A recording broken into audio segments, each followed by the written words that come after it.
हाँ, तो chapter 3 start करते हैं। उससे पहले चलो प्रेयर कर लें। कल 9th वाला है और तुम लोग गए, उसके बाद मुझे याद आया कि सारे प्रेयर कर ली। ओके चलो आज फर्स्ट कर लेते हैं अभी। ओके चलो।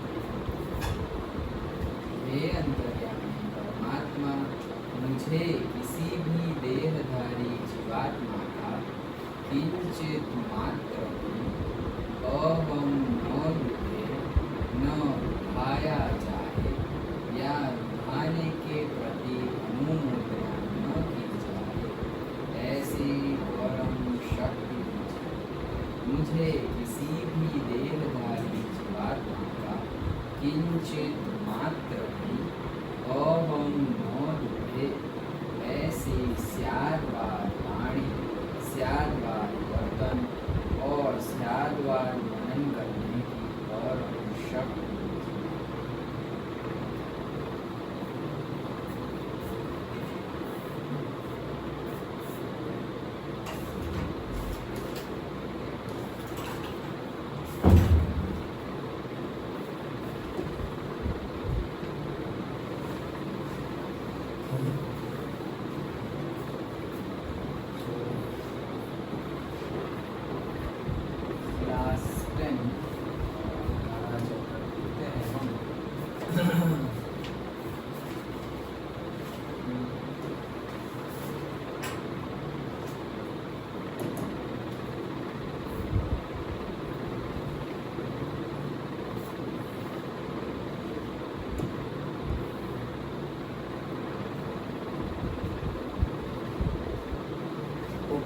Pair of linear equation in 2 variables हमें चैप्टर देखना है मैथ्स का।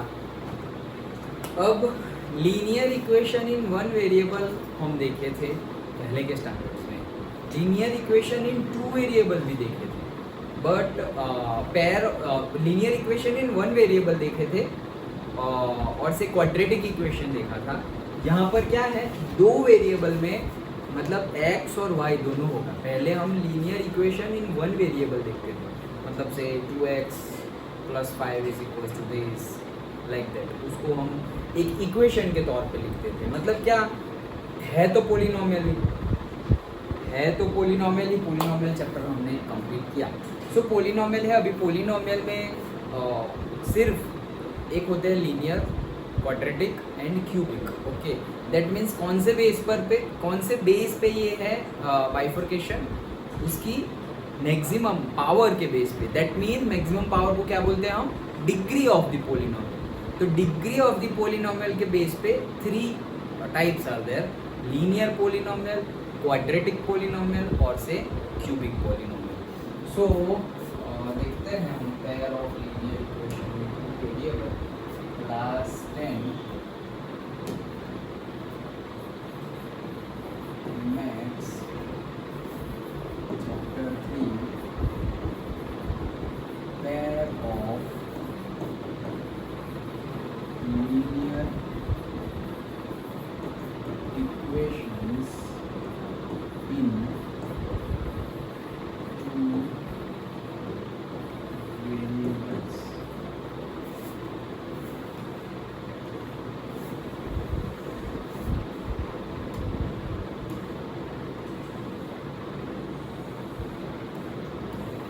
ओके, सो है तो पोलिनोमियल। अभी पोलिनोमियल में हमने बोल दिया है लीनियर पोलिनोमियल, क्वाड्रेटिक पोलिनोमियल और से क्यूबिक पोलिनोमियल। ओके, कैसे, on the basis of degree of the polynomial. And what is the degree? Degree means the highest power जितनी है।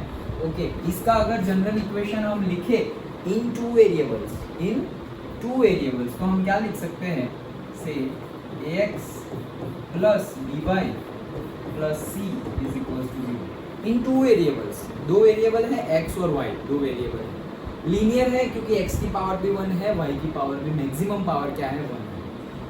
क्वाड्रेटिक का लिखना हो तो कैसे लिखेंगे, से ax² + bx + c = 0।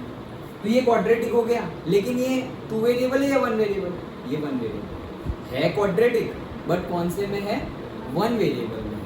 तो हमें कहाँ, अभी ये तो मैंने तुम्हें बता दिया। और अगर क्यूबिक हो तो हम कैसे लिखते हैं, या इसको हम अगर 1 वेरिएबल इसको भी लिखना हो तो हम ऐसे लिख सकते हैं, कैसे? dy को रब कर ax plus c is equal to से 0। ओके, तो 1 वेरिएबल, ये भी 1 वेरिएबल, और इसके अंदर से ax cube plus bx square plus cx plus d is equal to 0। अब 2 वेरिएबल की बात करें, अब हमें कौन सा देखना है? लीनियर। तो सबसे पहले तो हमें लीनियर देखना है, इनको भूल जाओ।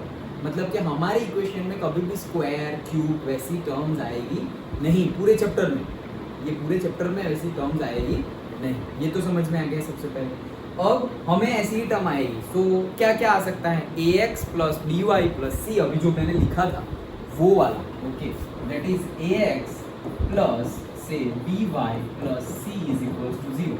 ये उसका जनरल फॉर्मूला हो गया। क्यों? क्योंकि लीनियर, तो भाई लीनियर है। 2 वेरिएबल, तो 2 वेरिएबल है, एक x है और दूसरा y।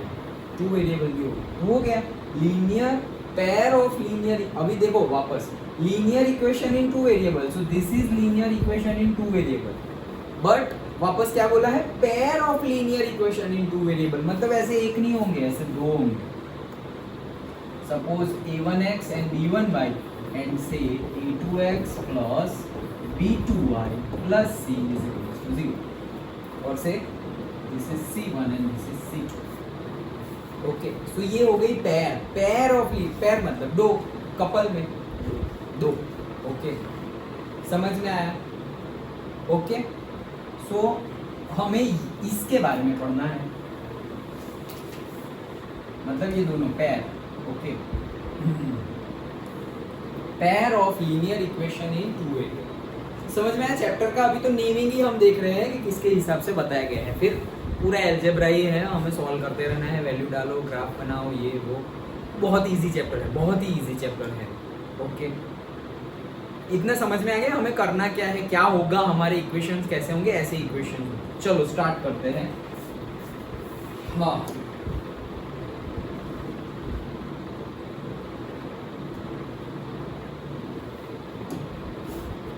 हाँ, सो यहाँ पे देखो इंट्रोडक्शन है एक गेम के बारे में। वो तुम मेले में जा रहे होंगे तो ऐसे रिंग वाली गेम खेली हो अगर वहाँ चला जाए तो वो हमें मिल जाता है, राइट? ओके, जनरली हम सब देखने में बहुत ज़्यादा इंटरेस्टेड होते हैं, देखते ही रहते हैं, खेलने में नहीं, बहुत महंगा होता है।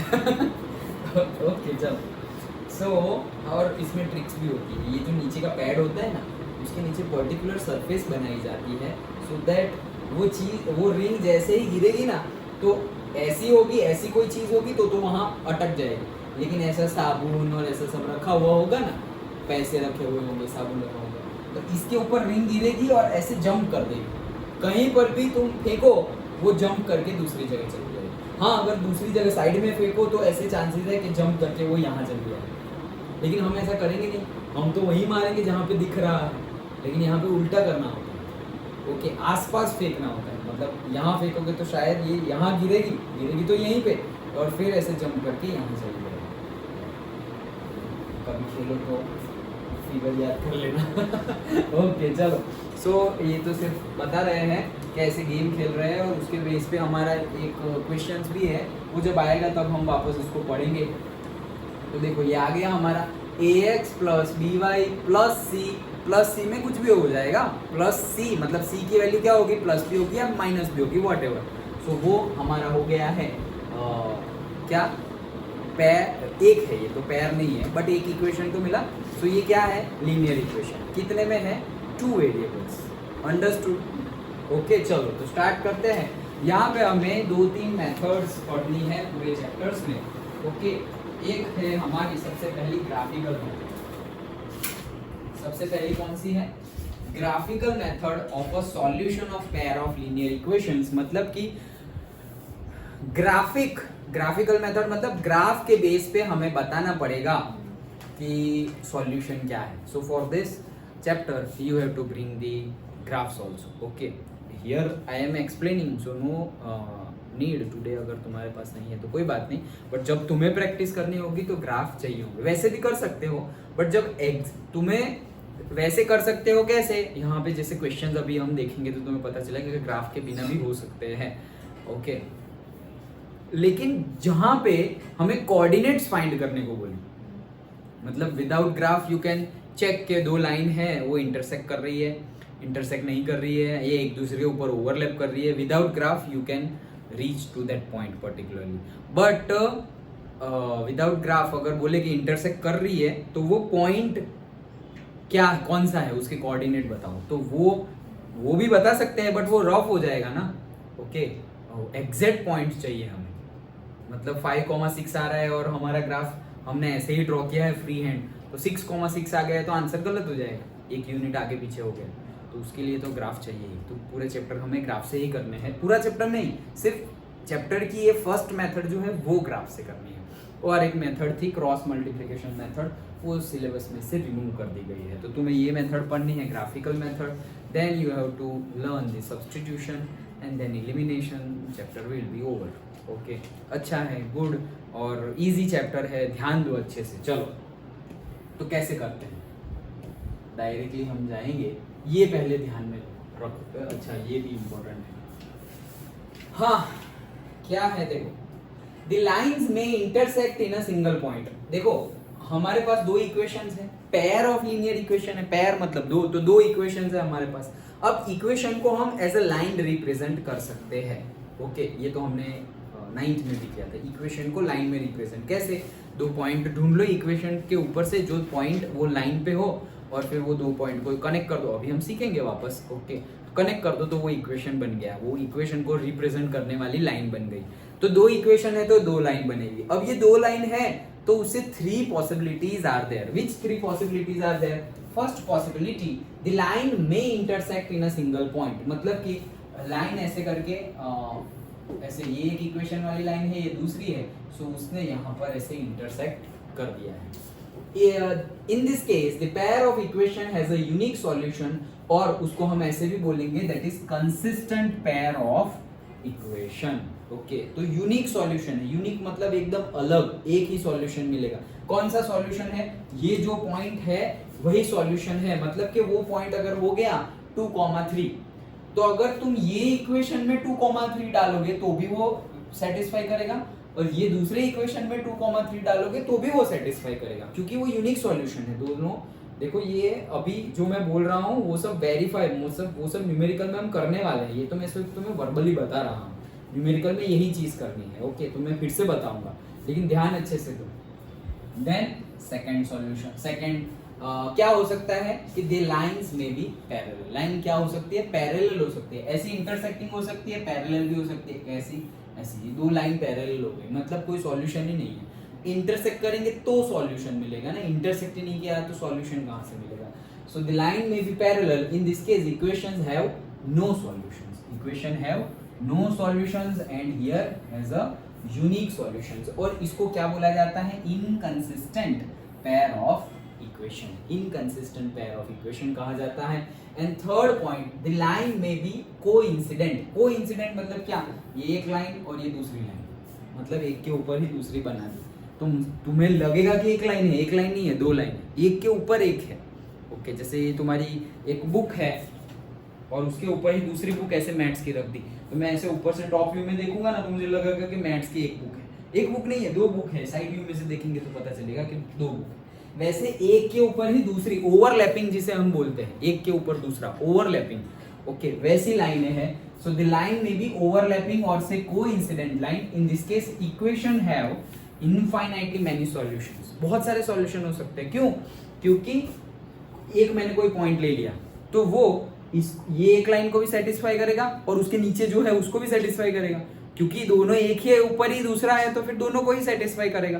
तो इनफाइनाइटली मैनी सॉल्यूशंस हो सकते हैं, इसको हम बोलेंगे कंसिस्टेंट पेयर ऑफ इक्वेशन। तो दो जो है उसको हम कंसिस्टेंट पेयर ऑफ इक्वेशन बोलेंगे, मतलब दो, अगर पूछे कि कौन सा, अभी ऐसे न्यूमेरिकल्स आएंगे कि कौन सी पेयर कंसिस्टेंट है और कौन सी पेयर इनकंसिस्टेंट है, तो अगर यूनिक सॉल्यूशन मिल रहा है तो कंसिस्टेंट, अगर इनफाइनाइटली मैनी सॉल्यूशन मिल रहे हैं तो भी कंसिस्टेंट, बट अगर पैरेलल है दैट मींस नो सॉल्यूशन है तो कंसिस्टेंट नहीं है, इनकंसिस्टेंट। ये समझ में आ गया? पक्का? फिर से चलो फिर से जैसे करना है यहीं पे फिर से करते हैं। देखो क्या बोल रहे हैं, consider the following 3 pairs. Okay देखो पहली पेयर है ये 1 नंबर और ये 2 नंबर। अब ये दो लाइन हमें तो नहीं पता कैसे बोल दिया उन्होंने इंटरसेक्ट, अभी हम न्यूमेरिकल करेंगे तो पता चलेगा कि कैसे बोला इंटरसेक्ट। ओके तो ये दोनों इक्वेशन की अगर लाइन हम ड्रॉ करें ग्राफ पे तो वो दोनों इंटरसेक्ट करेगी लाइक दिस, तो उनको हम क्या बोलेंगे, लाइन इंटरसेक्ट, मतलब कंसिस्टेंट सॉल्यूशन। ओके और से हैव अ यूनिक सॉल्यूशन, यहाँ पे इंटरसेक्ट और यहाँ सॉल्यूशन कितना होगा, यूनिक, एक सॉल्यूशन होगा। यूनिक मतलब एक सॉल्यूशन होगा। एंड द लाइन कोइंसाइड, तो भाई infinitely many solutions and the lines are parallel, no solutions, क्योंकि टच ही नहीं हो रहे एक दूसरे को तो कहाँ का सॉल्यूशन। ओके तो ये हमारे 3 इक्वेशन है, उन्होंने लिख के दिए हैं, we will draw on a graph and discuss. लेकिन जरूरी नहीं है कि हर बार ग्राफ ड्रॉ कर ही तुम बता दो कि भाई पैरेलल है, इनकंसिस्टेंट है और से व्हाटएवर ओवरलैपिंग है। Okay without drawing the graph also you can tell, कैसे, वही सीखना है। देखो सबसे पहले तो ये 3 है, हमारा बेसिक इक्वेशन याद रख लो, ax प्लस by, जो हमने यहाँ लिखा था वो plus c is equal to, ये हमारा बेसिक इक्वेशन है, ax plus by plus c is equal to 0। सारे ही इक्वेशन को इनसे ही कंपेयर करना है तो तुम्हें a b और c मिलेगा। जैसे कि मैं ये 2 इक्वेशन है, सब कुछ क्लीन कर रहा हूँ। जैसे कि पहला वाला जो है उसमें 2 इक्वेशन है, तो अगर मैं बोलूं, अभी पहला वाला मैं दिखाता हूँ फिर बाद वाले तुम्हें बताने हैं। ओके जैसे कि यहाँ पर है x minus 2y is equals to 0, ऐसा गिवन है। तो मेरा इक्वेशन क्या है, मेरा इक्वेशन है ax plus by plus c is equals to 0, ये मेरा इक्वेशन है। ओके तो इसके साथ कंपेयर करूं। ओके और से 2 बार होंगे तो ये a1 है और ये b1 है और ये c1 है। ओके तो अगर x को कंपेयर करूं तो मेरा a1 क्या बनेगा, a1 की वैल्यू यहाँ कुछ नहीं है तो 1 तो होगा, तो a1 की वैल्यू आ गई 1। वैसे ही b1 की वैल्यू मेरी आएगी क्या, -2, और c1 की वैल्यू क्या आएगी, कुछ भी नहीं है वहां पर तो 0। अभी यहाँ कुछ भी नहीं है तो 0, क्योंकि प्लस है और प्लस और माइनस हो सकता है, लेकिन यहाँ कुछ भी नहीं है, अगर मल्टीप्लाई में और डिवाइड में कुछ भी नहीं है तो 1। समझ में आ रहा है, यहाँ x के आगे कुछ नहीं है तो हमने 1 लिया। अभी यहाँ पे भी c की जगह पे कुछ नहीं है तो वहां भी 1 नहीं ले सकते नहीं तो c की वैल्यू 1 हो जाएगी, फिर c की वैल्यू 0 है। अंडरस्टूड? पक्का? ये बहुत छोटी गलती है, नहीं होनी चाहिए अगर कंफ्यूजन हो तो। अंडरस्टूड? ओके चलो तो ये 3 वैल्यू हमें मिल गई। वैसे ही दूसरा इक्वेशन है 3x plus 4y minus 20, 3x plus 4y minus 20 is equal to 0। इसको भी अगर मैं कंपेयर करूं, a2x plus b2y plus c2 is equal to 0। हमारी इक्वेशन में सब कुछ प्लस है। ओके तो a2 की वैल्यू हो जाएगी 3, b2 की वैल्यू हो जाएगी 4 और c2 की वैल्यू हो जाएगी -20। इजी? Any doubt? x को कंपेयर करें तो a2 की वैल्यू 3, y को कंपेयर करें तो b2 की वैल्यू 4 और लास्ट टर्म को कंपेयर करें तो c2 की वैल्यू क्या है, -20। अंडरस्टूड? पक्का? कोई डाउट है किसी को? ओके चलो अब हमें ये चीज मिली, क्या मिला, a1 b1 c1 a2 b2 c2। तो उसके बेस पे देखो, let us now write down the compare को values of the a1 by a2 b1 by b2 and c1 by c2। तो यहां अगर मैं कंपेयर करूं क्या, a1 by a2, तो मेरा a1 क्या है भाई 1 और a2 क्या है 3 इज इक्वल्स टू नहीं लिखूंगा मैं, अब क्या करूं, यहाँ तो ये सब भी नहीं। ओके इज इक्वल्स टू मेरे पास, हाँ हमारे पास है, ये क्या है a1 by a2। Okay okay then b1 by b2 में क्या लिखूंगा, b1 आया था मेरा -2 और b2 आया था मेरा 4। सो ये हो गया -1/2। डन, 2 2 ज़ा 4, तो -1/2 and C1/C2 will be equals to 0 कुछ भी हो 0 ही आएगा, 0/-20, 0 divide by -20 is equals to -0 आएगा या +0? 0 ही आएगा, -0 जैसा कुछ होता नहीं है। ओके, तो 0। डन। अब मुझे क्या मिला, A1/A2 1/3, B1/B2 -1/2 एंड C1/C2 0। तीनों तीन अलग अलग है, तीनों तीन अलग अलग है। ओके, तो यही चीज हमें अब ये तीन पता चला, तो अब हम देखेंगे कि कैसे सॉल्यूशन बनते हैं। देखो, सबसे पहले तो हम कंपेयर करेंगे A1/A2 और B1/B2 को। तो क्या A1/A2 और B1/B2 सेम है? सेम नहीं है, राइट? पहले ही ये चेक करना है। अगर सेम नहीं है तो तुम्हारा क्या आ जाएगा, lines intersect each other. Intersect मतलब क्या, यूनिक सॉल्यूशन, एक सॉल्यूशन मिल जाएगा, बात खत्म। Without drawing the graph we have told that yes the lines will be intersecting lines, मतलब those two equations will be, or say those two lines will be intersecting. okay, अगर A1/A2 तीनों ही equal हो जाए, क्या हो जाए, equal हो जाए, A1/A2 is equals to B1/B2 is equals to C1/C2, तो वो ओवरलैपिंग हो जाएगा। ओके, मतलब कोइंसिडेंट है, infinitely many solutions. And A1/A2 हमने अभी देखा कि नॉट इक्वल टू B1/B2 है, लेकिन अगर A1/A2 इक्वल टू B1/B2 आया लेकिन नॉट इक्वल टू C1/C2 आया, then those two lines will be parallel. कैसे, देखो ये जो मैं बोला वो सब तुम्हें गिवन है, डरने की बात नहीं है। तो ये हमने चेक कर लिया है, ये रहा देखो टेबल। सबसे पहले ही हमें चेक कर लेना है A1/A2 एंड B1/B2, वो सेम नहीं है, that means exactly one solution और यूनिक सॉल्यूशन और इंटरसेक्टिंग लाइन, और एक वर्ड यूज कर दो, यहाँ वर्डिंग डाल दो वहां पर, कंसिस्टेंट सॉल्यूशन। ओके, और फिर इसको रट लो मतलब समझ लो और फिर रट लो। ओके, कंसिस्टेंट सॉल्यूशन मैंने बताया था। कौन से दो सॉल्यूशन को कंसिस्टेंट बोलते हैं? इंटरसेक्ट करे उसको और कोइंसिडिंग को। पैरेलल को कंसिस्टिंग इनकंसिस्टेंट सॉल्यूशन बोलते हैं, और ये दोनों को कंसिस्टेंट सॉल्यूशन बोलते हैं क्योंकि उसमें सॉल्यूशन मिलता है। अंडरस्टूड? ओके, देन नेक्स्ट ये देखो, तीनों की वैल्यू एक सेम, जैसे तीनों की value A1/A2 is equals to B1/B2 is equals to C1/C2, तीनों सेम हो गए तो coinciding line, that is infinitely many solution, और ये भी क्या आएगा, कंसिस्टेंट। एंड थर्ड वन, पहला वाला अगर हमने कैलकुलेट किया, ये देखो ये तीनों इक्वल था, लेकिन यहाँ पे पहला और दूसरा इक्वल है, but that is not equals to C1/C2, then they are parallel lines, no solution, और you can say inconsistent solution. Understood? ये विदाउट ड्रॉइंग द ग्राफ है, ग्राफ ड्रॉ करके भी सीखना है, और विदाउट ड्रॉइंग द ग्राफ भी हमें बताना आना चाहिए। एक मार्क में पूछेंगे तो हम ग्राफ ड्रॉ करने नहीं बैठेंगे। अंडरस्टूड? पता चल गया क्या किया है? देखो यही यहाँ पे सब कुछ है, ये है तो यहाँ पे देखो A1 1 है और B1 -2 है, तो देखो A1 B1, A2 3 है और B2 4 है, वैसे ही सब कर दिया। अंडरस्टूड? पक्का पता चल गया? चलो तो आगे बढ़ते हैं।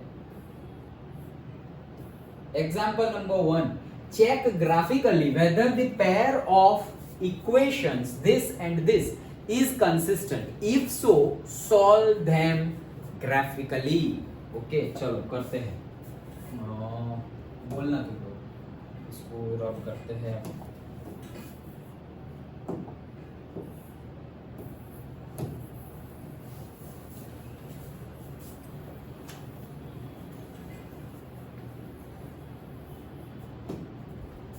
हम अभी एग्जाम्पल से स्टार्ट, एक्सरसाइज से स्टार्ट करना है, व्हाटएवर जो भी लो करना तो सब कुछ है। एक्सरसाइज से स्टार्ट करें या एग्जाम्पल से स्टार्ट करें, यू टेल।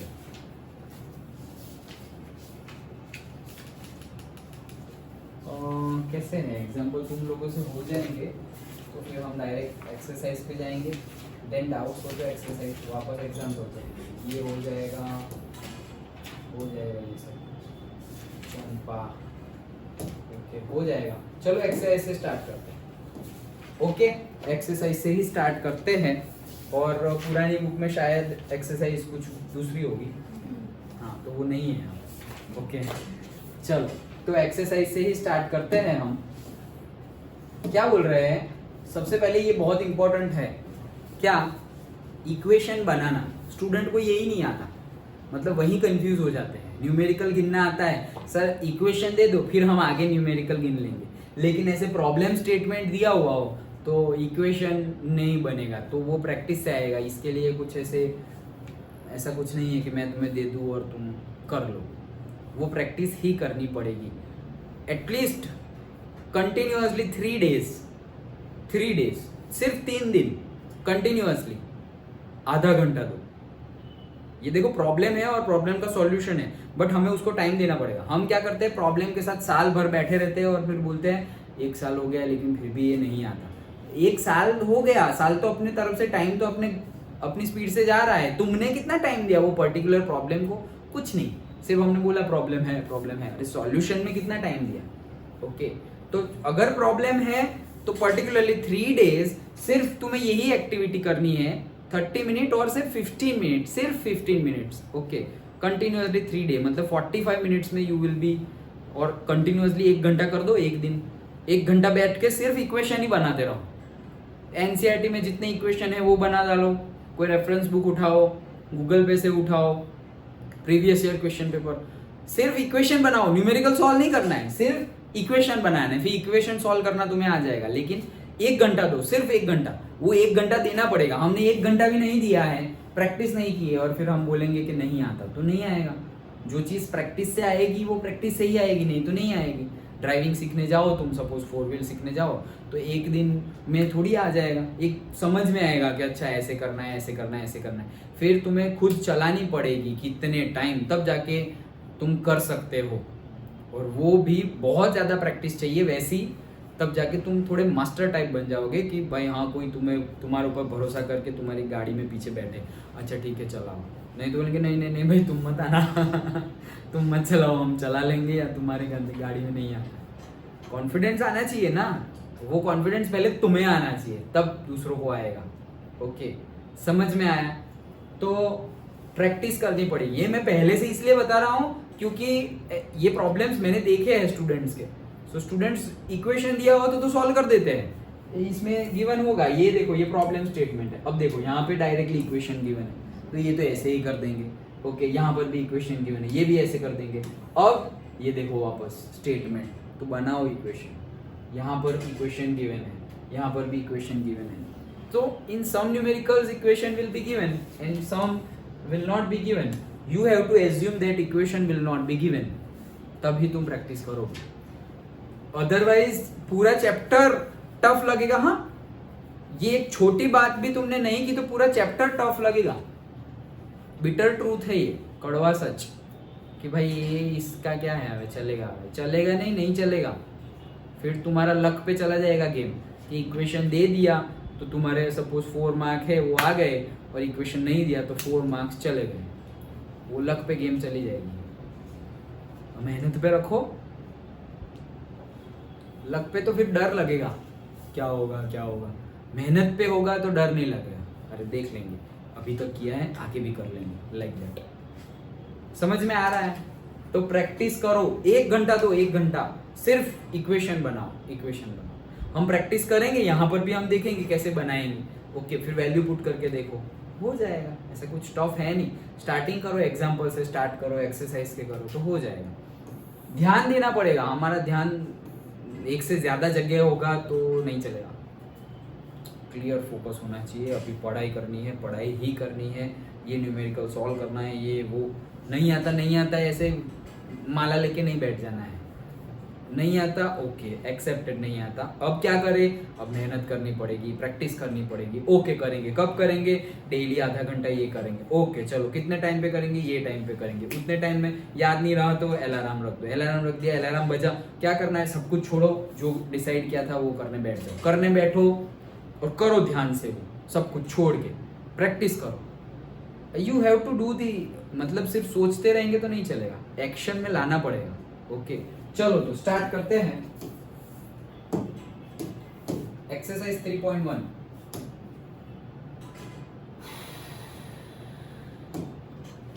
सो हम करने वाले हैं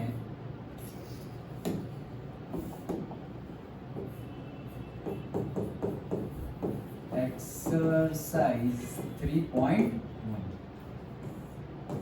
न्यूमेरिकल नंबर 1। बहुत लंबे हो गया है।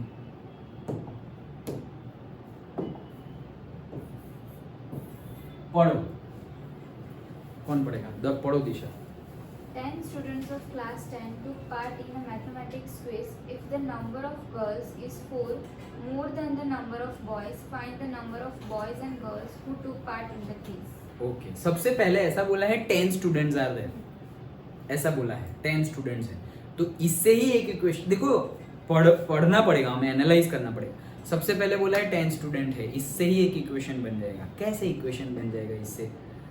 कि स्टूडेंट्स है तो वो क्या होंगे, या तो बॉय होंगे या तो गर्ल होंगे, दैट्स इट। ओके यही दो प्रोबेबिलिटी है। ओके बॉय और गर्ल। हम मान लेते हैं कि से वो तुम्हें सेंटेंस में लिखना है। Let us assume that there are x number of boys are there and y number of girls are there. Okay ये सेंटेंस लिखना पड़ेगा। Let us assume that in the class से x number of boys are there and y number of girls are there. क्योंकि x और y क्या है हमें नहीं पता, 9 बॉयज और 1 गर्ल भी हो सकती है, और 9 गर्ल्स और 1 बॉय भी हो सकता है, 50-50 भी हो सकते हैं। ओके और 10 बॉयज और 0 गर्ल भी हो सकती है, कुछ भी हो सकता है, हमें नहीं पता, लेकिन ये दोनों में से ही कुछ हो सकता है। ओके अब इससे ही एक इक्वेशन बन गया क्या, कि भाई बॉय और गर्ल मिलके टोटल कितने हैं 10, तो एक इक्वेशन तो यही बन गया। तो सेंटेंस को अच्छे से ध्यान से पढ़ना पड़ेगा। 10 स्टूडेंट्स बोला है और स्टूडेंट्स में बॉय और गर्ल होंगे। ओके तो एक इक्वेशन तो यहीं से बन गया है। ओके दैट इज बॉय और गर्ल मिलके टोटल स्टूडेंट्स कितने हैं 10। तो ये इक्वेशन बनाने में कोई तकलीफ हो जाएगी? अभी तो आ जाएगा, राइट। अभी और आगे पढ़ो तो दूसरा इक्वेशन भी बन जाएगा। फिर से पढ़ो सेंटेंस धीरे धीरे। If the number of girls is 4 more than the number of boys. अच्छा सबसे पहले गर्ल्स ज्यादा है ऐसा हमें समझ में आया, गर्ल्स ज्यादा है बॉयज से। If the number of girls are 4 more than number of boys, मतलब ज्यादा कौन है? गर्ल्स। ऐसा ही तो बोला है, number of girls is 4 more than number of boys, तो कौन ज्यादा है? गर्ल्स ज्यादा है। ओके अब अगर हमें गर्ल और बॉय को इक्वल दिखाना हो, क्या दिखाना हो? इक्वल।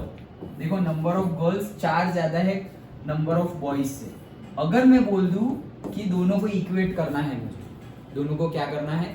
इक्वेट करना है, तो मैं नंबर 4 कौन सी साइड ऐड करूंगा? मतलब ये गर्ल कौन है? गर्ल है y और बॉय है x, तो मैं कौन सी साइड 4 ऐड करूंगा? बॉय साइड या गर्ल साइड? देखो समझो पहले, हाँ पहले बताओ फिर मैं समझाता हूँ। बॉयज साइड या गर्ल्स साइड? ऐसा बोला है, फिर से मैं बोल रहा हूँ। If the number of girls are 4 more than the number of boys, ऐसा गिवन है। कहाँ ऐड करेंगे? बॉयज गर्ल्स, बॉयज बॉयज,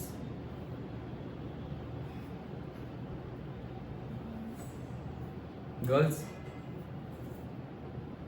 दोनों ऐड करके देख लो। कंफ्यूजन दोनों ऐड करके देख लो। यहाँ पे एक बार यहाँ पे 4 कर दिया और दूसरे केस में यहाँ पर 4 कर दिया। अब देख लो क्या सही लग रहा है। x क्या है? Number of boys. सो यहाँ क्या मिलेगा? y जो है उसमें 4 ऐड कर दो तब जाके, तो इसमें बड़ा कौन है? x बड़ा है या y बड़ा है? इसमें कौन सा बड़ा है? अभी भी नहीं पता चल रहा हो तो नंबर डालो उसमें। ओके से मुझे x की जगह x और y है, सपोज में 1 और 5 है, ओके, तो मैं यहाँ पे 1 डालूंगा और यहाँ पे 5 डालूंगा, और से यहाँ पे मैं x की जगह 1 डालूंगा और y की जगह 5 डालूंगा। ऐसा मत करना क्योंकि दोनों सही हो गए दोनों ही सही हो गए हैं ओके। क्या बोल रहा हूं कि यहां से देखो तुम्हें कौन सा सही नजर आ रहा है। क्या बोला है, अब सेंटेंस फिर से पढ़ो, ये दोनों देखो और सेंटेंस पढ़ो। If the number of girls are 4 more than the number of boys, कौन सा वाला सही है? सेकंड वाला।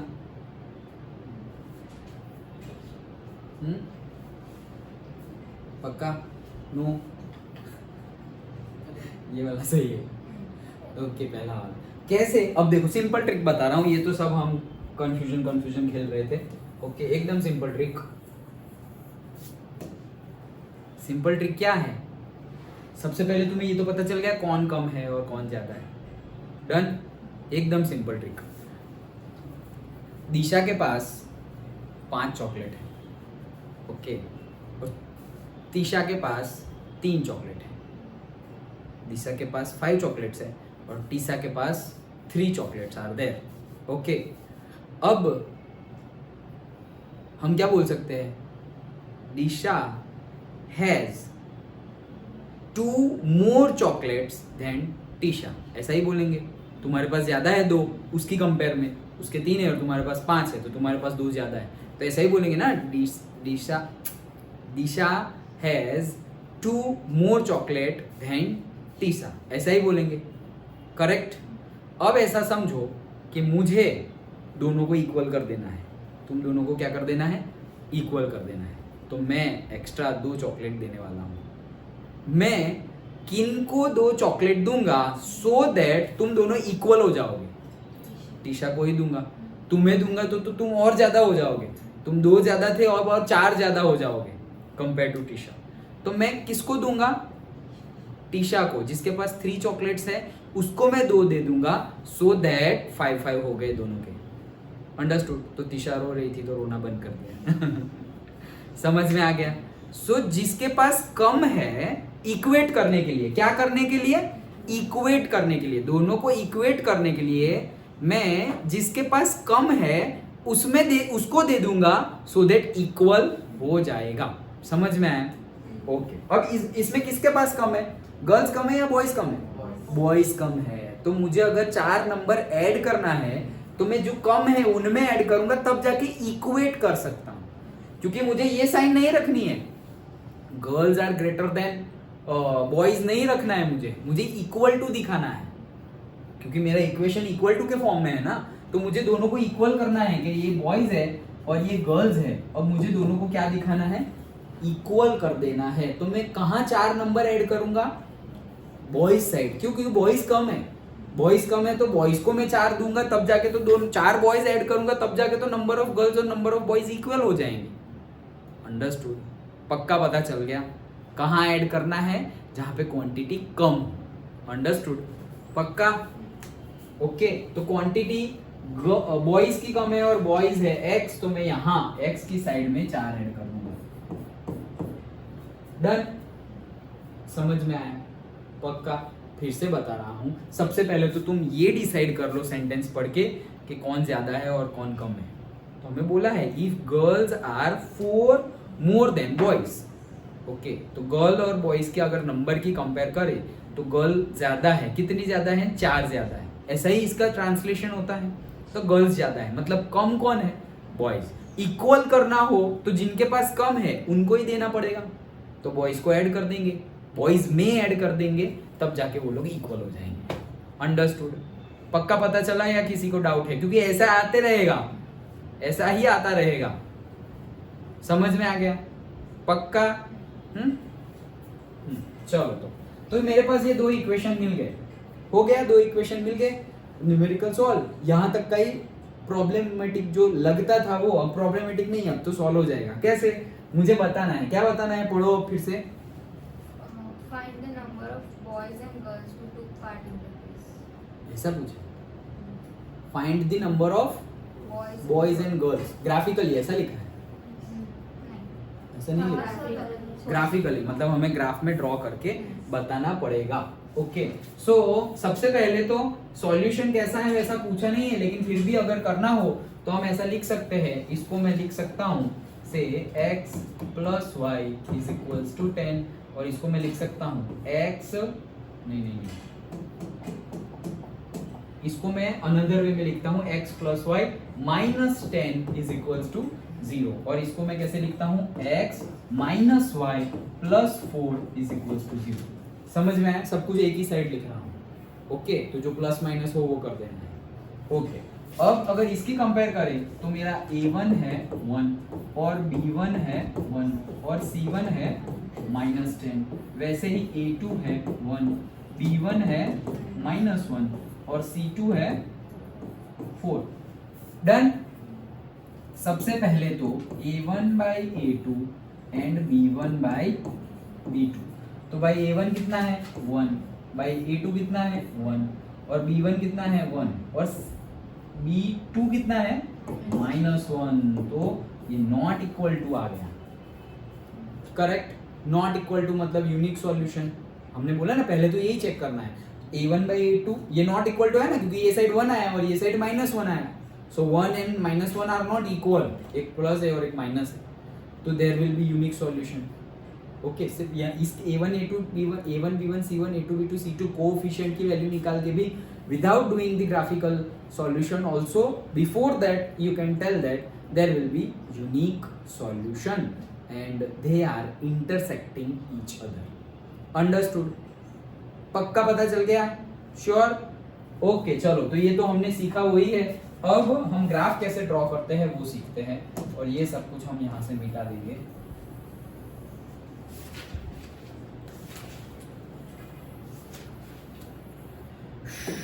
चलो तो हमें ग्राफ ड्रॉ करना है। ग्राफ ड्रॉ करने के लिए हम यहाँ पर से मैंने एक यहाँ लाइन खींची और एक यहाँ लाइन खींची।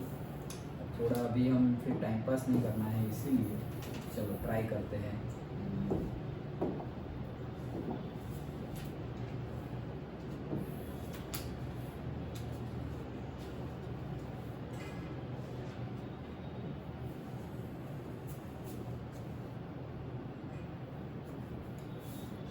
कितना था 0 to 17,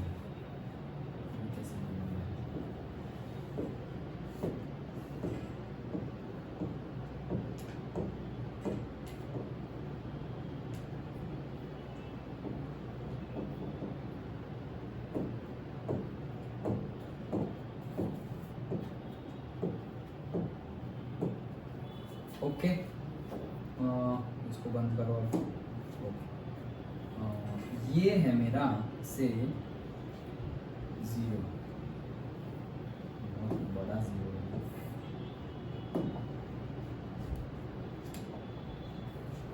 ये है मेरा 0।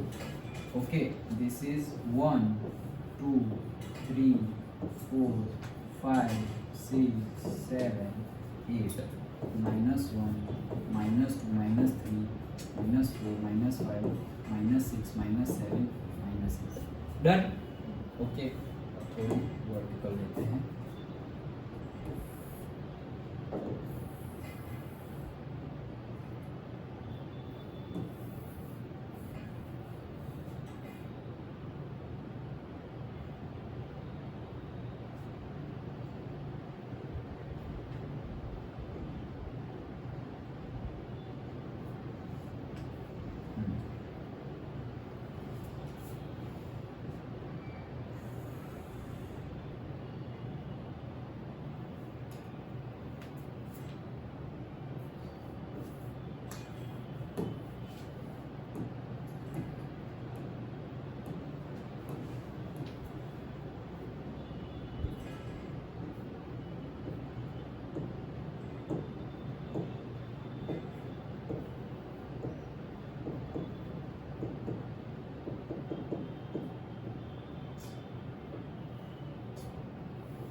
ओके सो यहाँ हो गया है से 1 2 3 4 5 6 7 और -1 -2 -3 -4 -5 -6 -7 -8 -9 डन। सारे न्यूमेरिकल में हम ऐसे नहीं करेंगे, ये पहला है इसलिए थोड़ा मार्किंग के किया, अदरवाइज तुम्हें तो ग्राफ में ड्रॉ करना है, सारे मार्क्स है तुम्हारे पास, मार्किंग है तुम्हारे पास। ओके, सबसे पहले स्टार्ट करते हैं हम नंबर 1 से।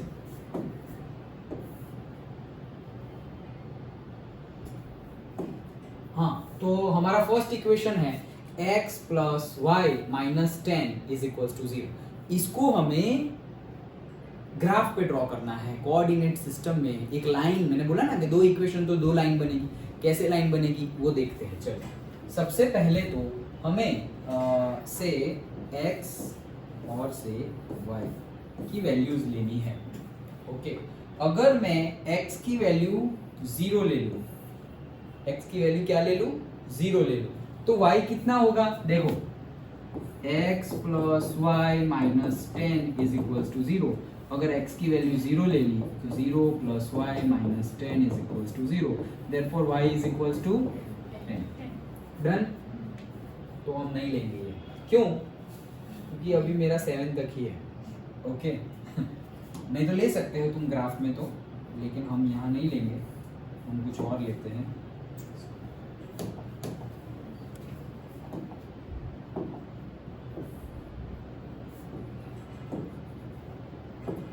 ओके, सो हम कुछ और लेते हैं, क्या लेंगे, 5 ले लेते हैं। x 5 तो है ही ना मेरे पास, तो 5 ले लेते हैं। सो x की वैल्यू अगर 5 ले ली plus y minus 10 is equal to 0, so y is equal to क्या आ जाएगा, 5 आ जाएगा। करेक्ट, समझ में आया कैसे आया, इक्वेशन में वैल्यू डालनी है, x की जगह 5 रखा, y की जगह y माइनस 10, सो 5 माइनस 10 माइनस 5 ये साइड आएगा तो प्लस 5, तो y की वैल्यू 5 मिल गई। डन। ओके, फिर दूसरी वैल्यू भी तो निकालनी है, तो दूसरी दो पॉइंट चाहिए ना, लाइन ड्रॉ करने के लिए 2 पॉइंट चाहिए मुझे, ये तो 1 पॉइंट मिला 5,5। दूसरा ले लेते हैं, से -2 ले लेते हैं, और -2, तो x की वैल्यू कितनी रखी मैंने, -2, तो -2 प्लस वाई माइनस 10, नहीं ये भी ज्यादा हो जाएगा, तो -2 भी कैंसिल।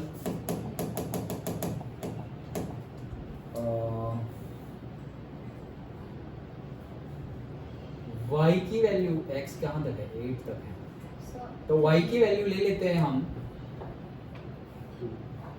7, y की वैल्यू 7 लेते हैं, तो हाँ y की वैल्यू क्या लेंगे, 7। तो देखो यहाँ फर्स्ट इक्वेशन में ही, ये फर्स्ट इक्वेशन का है तो फर्स्ट इक्वेशन में ही रखना है, x y की जगह लेते हैं हम 7 माइनस 10 देखो वैल्यू तुम जो चाहे ले सकते हो, बट कंडीशन ये है कि तुम्हें देखना है कि कहाँ तुम ड्रॉ कर पाओगे, फिर ऐसा ना हो कि तुम्हारा ग्राफ, तुम्हारा भी ऐसा ही सेम सिचुएशन है तो तुम्हें पॉइंट्स चेंज करने पड़ेंगे, नहीं तुम बोलोगे नहीं मैं तो हर बार 0 x0 और y1 x1 और y-1 ऐसे ही छोटे छोटे पॉइंट्स लूंगा, तो फिर एक यहाँ पे अब खींचो लाइन, तो तुम्हें देखना है तुम्हारे ग्राफ में आ रहा है या नहीं आ रहा है, उस हिसाब से पॉइंट चेंज करो। तो y की जगह हमने लिखा है 7, तो ये हो गया -3, वो साइड जाएगा तो क्या हो जाएगा +3, तो x की वैल्यू आ जाएगी +3। बस ये 2 पॉइंट मिल गए, उसको नोट करो and your equation will be there. जैसे कि फर्स्ट है 5,5, तो ये 5 है और ये 5 है, तो जैसे कि मेरे रूलर कहाँ गई, ये लाओ, तो ये 5 है और इसका 5 ये है, दूसरी आए क्या, दूसरा कुछ लाओ, क्या बात है,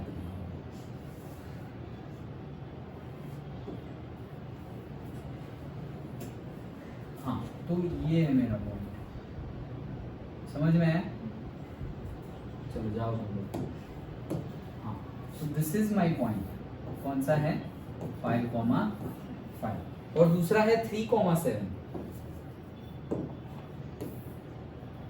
3,7,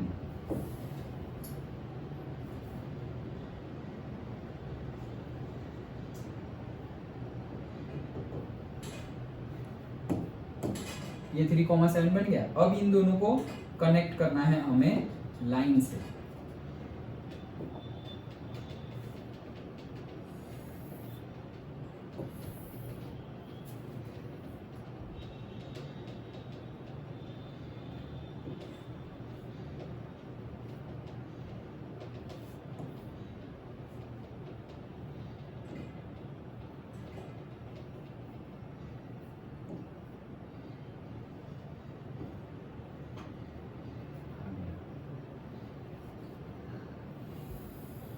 वही ठीक है वो।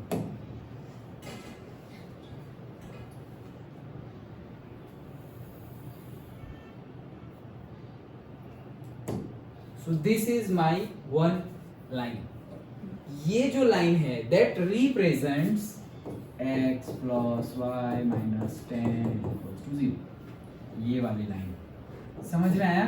ये मेरा दूसरा पॉइंट कौन सा था? वो 3,7। डन, समझ में आया पक्का? वैसे ही अब दूसरा पॉइंट दूसरे इक्वेशन के लिए ढूंढेंगे।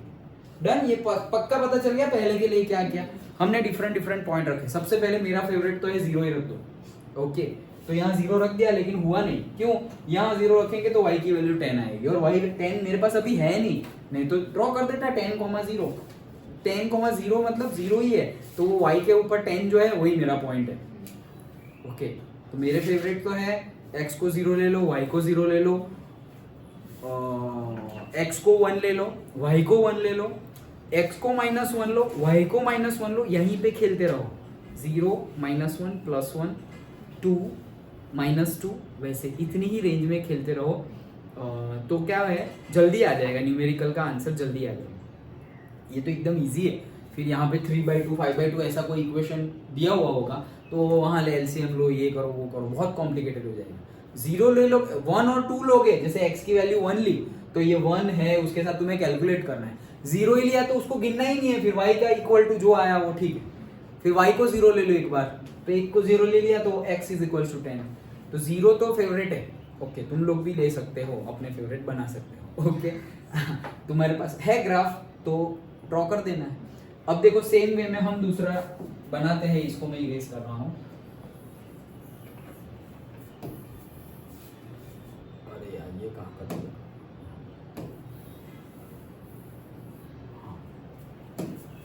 दूसरे इक्वेशन के लिए लिखते हैं हम सबसे पहले तो टेबल से x y, तो अगर हाँ यहाँ हो जाएगा, देखो x की वैल्यू 0 रख दूं तो 0 - y + 4 = 0, y वो साइड चला जाएगा तो y = क्या आ जाएगा 4,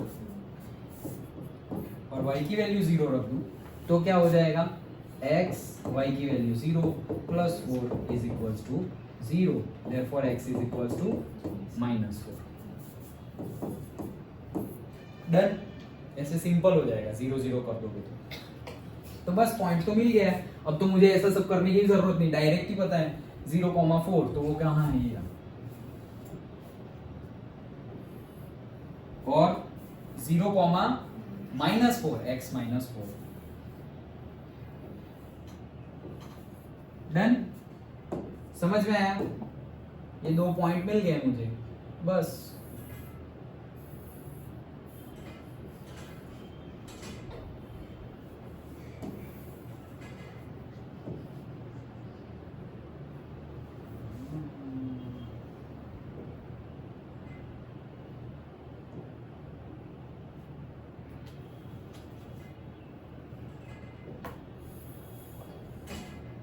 अभी यहाँ ड्रॉ करने से कोई मतलब नहीं है, क्यों? क्योंकि मुझे वहाँ कट करना है।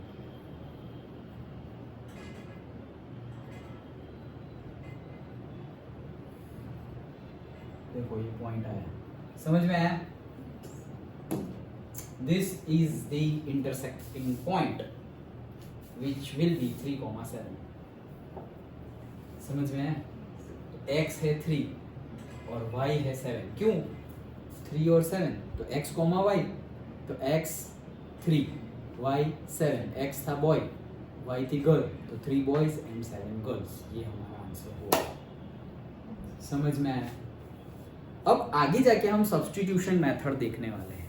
बहुत ही इजी मेथड है, यहीं पे बता दूंगा और वो तुम्हारी मेथड खत्म हो जाएगी। इसलिए बता रहा हूँ कि उससे हम क्रॉस चेक कर सकते हैं। तुम तो ग्राफ से ड्रॉ करोगे तो एग्जैक्टली ड्रॉ होगा, हमने भी ट्राई की है एग्जैक्टली ड्रॉ करने की, ओके, फिर भी क्रॉस चेक करना हो फटाफट, तो वो सब्स्टिट्यूशन मेथड ही है डायरेक्टली। कैसे है देखो, इसको सब हटाओ, कैसे है, दोनों इक्वेशन ले लो, जैसे कि x plus y minus 10 is equal to 0, तो x की वैल्यू क्या हो जाएगी 10 माइनस वाई, डन, x की वैल्यू ये हो जाएगी। x की ये वैल्यू दूसरे इक्वेशन में डाल दो, तो x की जगह मुझे लिखना है 10 minus y plus 4 is equal to 0, so ये 10 प्लस 4 14, 10 प्लस 4 14, वो साइड गए तो minus 14, minus 2y is equal to minus 14, minus minus plus y is equal to what 7, y की वैल्यू यहाँ रख दो, 10 माइनस 7 इज इक्वल टू 3, आ गया 3,7, 3,7। सो ये क्रॉस चेक हो गया कि मेरा ग्राफ सही है, समझ में आया? यही है सब्स्टिट्यूशन मेथड, पूरी एक्सरसाइज नंबर 2 इसी के ऊपर है, वो अभी नहीं करनी है, ये तो मैंने तुम्हें ऐसे ही बता दिया, ओके, तो उससे पता चल जाएगा कि हाँ मैंने जो फाइंड किया है 3,7 जो आया है वो सही है, क्योंकि देखो यहाँ से भी वही पॉइंट पे कट हुआ 3,7 वाले, और यहाँ से अगर हमने फाइंड किया तो वो भी वैल्यू क्या आई 3,7, 7 girls and 3 boys, understood?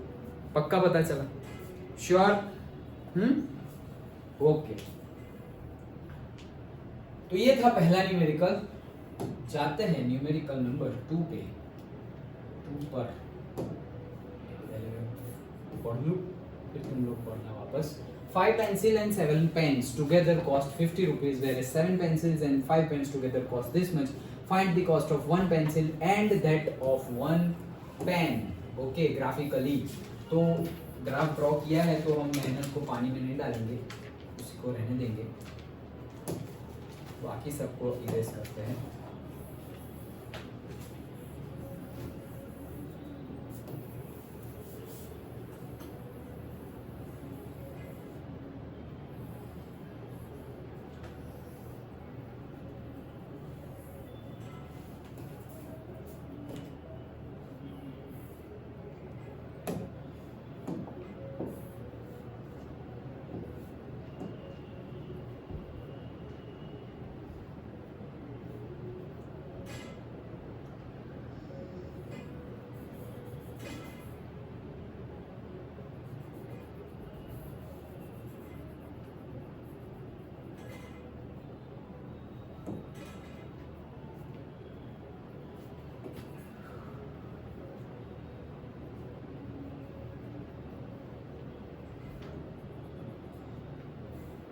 Done, okay, चोखा हो गया। चलो क्या लिखा है, थोड़ा कलर चेंज कर देते हैं, ब्लैक और ब्लैक और ब्लैक और, चलो पढ़ो क्या है आराम से, बोलो। 5 pencils and 7 pens. हाँ एक मिनट, पहले तो पेंसिल और पेन है, ओके, तो let us assume that number of pencil are x and number of pen are y, वैसे बोल दो, so say x pencils and y pens। हाँ बोलो क्या है, फिर से पढ़ो। 5 pencils and 7 pens together cost rupees 50. तो 5 पेंसिल्स है, तो पेंसिल तो क्या है x, अब उसकी 5 पेंसिल्स है, बट एक पेंसिल की कॉस्ट कितनी है वो मुझे पता नहीं है, तो 5 पेंसिल की कॉस्ट मतलब कि x प्लस 7 पेन की कॉस्ट इज इक्वल्स टू क्या है Rupees 50. 50। हो गया नहीं मेरी एक इक्वेशन, क्या बोल रहे हैं 5 पेंसिल की कॉस्ट प्लस 7 पेन की कॉस्ट मिलके बन रहा है कितने रुपीस, ये कॉस्ट है 50 रुपीज, तो वहां जो हमने लिखा वो उसको थोड़ा अच्छे से लिखना, वो x और y पेंसिल और वो नहीं है। Let us assume that 1 pencil cost x rupees, यहाँ पे x रुपीज है क्योंकि हमें ये 50 रुपीज में गिवन है, ओके, सो ये है x रुपीज और ये है y रुपीज, सो और वो पेंसिल और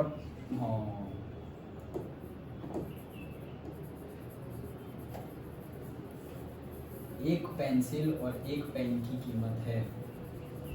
ओके, सो एक पेंसिल की वैल्यू कितनी है 5 रुपीज, लेकिन हमें क्या बोला है 5 पेंसिल्स। हमें क्या बोला है 5 पेंसिल्स। एक पेंसिल की वैल्यू है x रुपीज एक पेंसिल की, तो 5 पेंसिल्स की वैल्यू कितनी होगी 5x।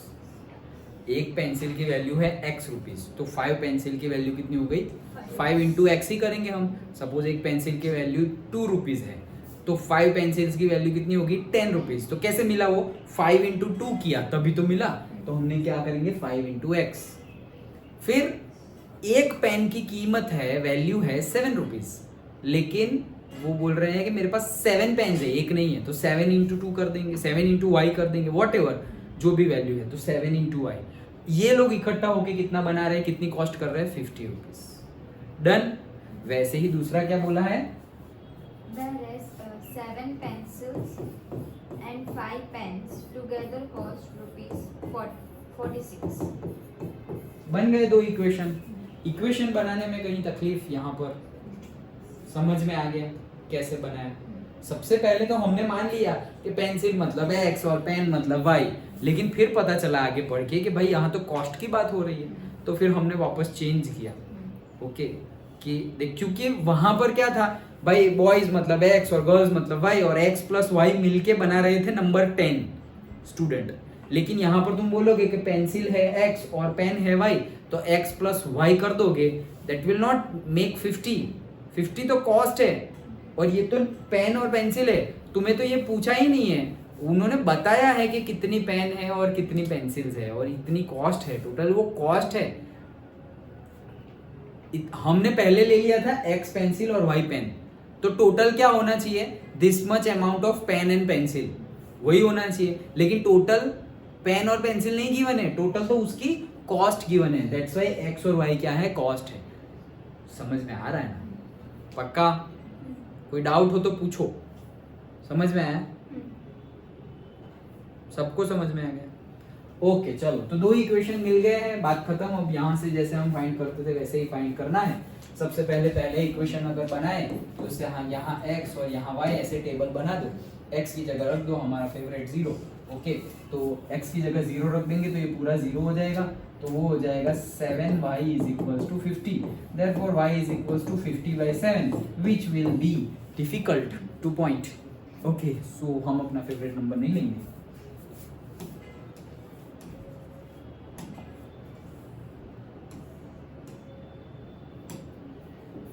हाँ, लेकिन अभी यहाँ से ये पता चला कि 50/7 तो 49/7 हो तो 7 आ जाएगा, तो 49 लाने के लिए मैं x को लूंगा 1। ओके, क्यों नहीं तो नहीं आएगा ना, ये तो 5 है तो 45 आ जाएगा, नहीं चलेगा। तो x को लेंगे हम 2 तो 10 होगा, 10 होगा तो फिर 40 आएगा, वो भी नहीं चलेगा। x को लेंगे 3 तो 15 आएगा, 15 उसमें से जाएगा 35 रहेंगे, 7 5 35 वो चलेगा। देखो तो ऐसे थोड़ा कैलकुलेट करना पड़ेगा, तुम माइंड में कैलकुलेट ना कर पाओ तो रफ में करो, कोई बात नहीं, कोई रफ में क्या फेयर में करो तो भी कोई बात नहीं है। ओके चलो, तो हम वैल्यू लेते हैं x की जगह 3, तो y का वैल्यू क्या मिलेगी, x की जगह 3 लेंगे तो 5 into 3 plus 7y is equals to 50, therefore 15 plus 7y is equals to 50, therefore 7y is equals to 50 minus 50, that is equals to 35, therefore y is equals to 35/7, that is equals to 5. Understood? पहला point हमें मिल गया है 3,5। दूसरा point y को 0 ले लो तो वो तो गेम बन जाएगी अपनी, लेकिन उसके लिए तुम्हें फिर मिलेगा 10, x 10 मिलेगा, वो लंबा हो जाएगा। ओके, y की वैल्यू 0 रख देंगे तो हो तो जाएगा लेकिन थोड़ा ज्यादा हो जाएगा। So again we can do what 5 7 3 नहीं 5 ही ले लेते हैं। y की वैल्यू 5 तो दोनों जगह पे है ही ना, हाँ है, तो y की वैल्यू 5 ले लेंगे तो 35 आ जाएगा, और 35 वो साइड जाएंगे तो 15 रहेंगे, हाँ करेक्ट है। y की वैल्यू क्या ले लेते हैं, x की वैल्यू 5 ले लेते हैं, अरे यार x की वैल्यू 5 ले लेते हैं, x की वैल्यू 5 ले, अरे क्या बोला मैं क्या कर रहा हूँ, y की वैल्यू 5 तो वो तो ले ही ली ना यार, नहीं। ओके सो क्या लेंगे, एक पॉइंट तो हमें मिल गया है, y की वैल्यू अगर 0 ले ले हम तो हमें x मिल जाएगा 10, जो बहुत ज़्यादा, देखो ये तो मैं यहाँ ग्राफ पे रिप्रेजेंट करने की ट्राई कर रहा हूँ, इसलिए मैं दूसरी वैल्यू सोच रहा हूँ। तुम तो कोई एक ही लोगे और डायरेक्टली तुम्हारे y की वैल्यू 0 मिल गई, x की वैल्यू 10 पुट कर दो, हो जाएगा काम खत्म। ओके ये तो मैं यहाँ ग्राफ में सेट करने के लिए दूसरी वैल्यू सोच रहा हूँ। ओके सो x की वैल्यू अभी क्या लेंगे, x की वैल्यू 3 ले ली है हमने ऑलरेडी, x की वैल्यू लेंगे हम 7 वाला कुछ आना चाहिए, नहीं आएगा, पता नहीं क्या करेंगे।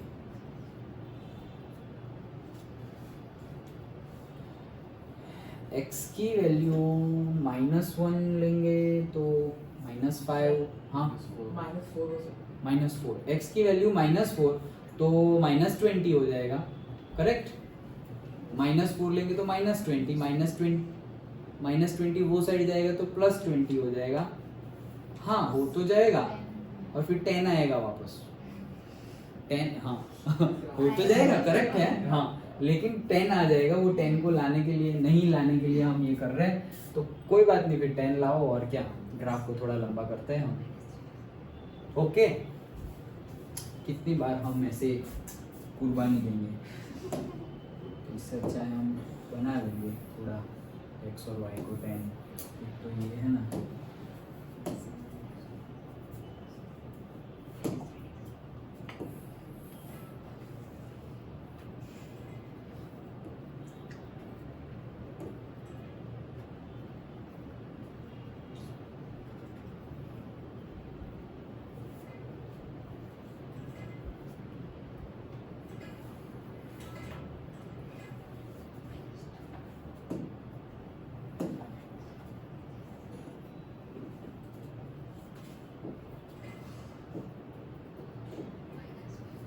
और ये तो y की वैल्यू आई, x की भी 10 लानी है, तो क्लोज इट, वापस क्लोज करना।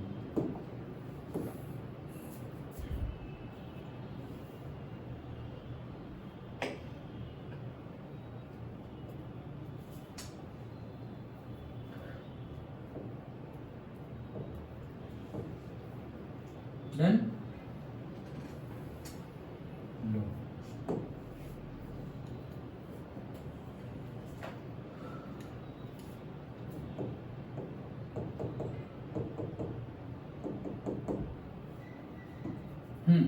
तो x की वैल्यू लो, तो लो आराम से 0, तो x की वैल्यू 0 रखी तो नहीं होगा ना, y की वैल्यू 0 रखते हैं, y की वैल्यू रख दी 0, सो x की वैल्यू हो जाएगी 10।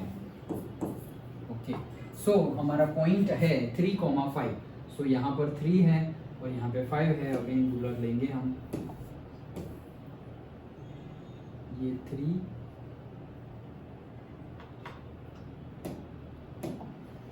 and 5,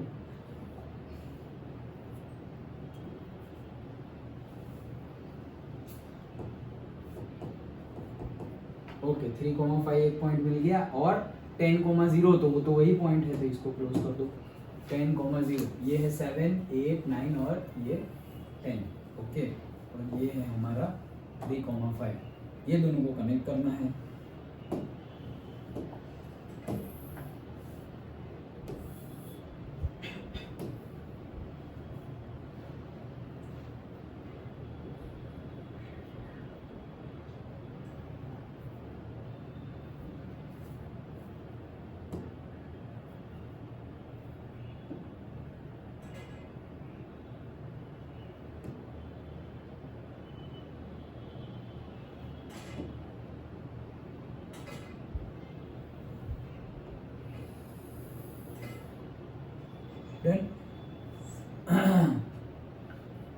ये हमारी एक लाइन हो गई, और वैसे ही दूसरा इक्वेशन 7x 5y उसके जैसा ही है, तो उसके जैसे ही लेंगे हम x एंड y, तो x को 0 ले लो, x को यहाँ 0 ले लेंगे तो लेकिन यहाँ अलग है ना यार, कोई बात नहीं, चलो ठीक से x को 0 लेंगे तो y का कुछ होगा नहीं यहाँ पर, y को 0 ले लेंगे तो भी x का कुछ नहीं होगा यहाँ पर।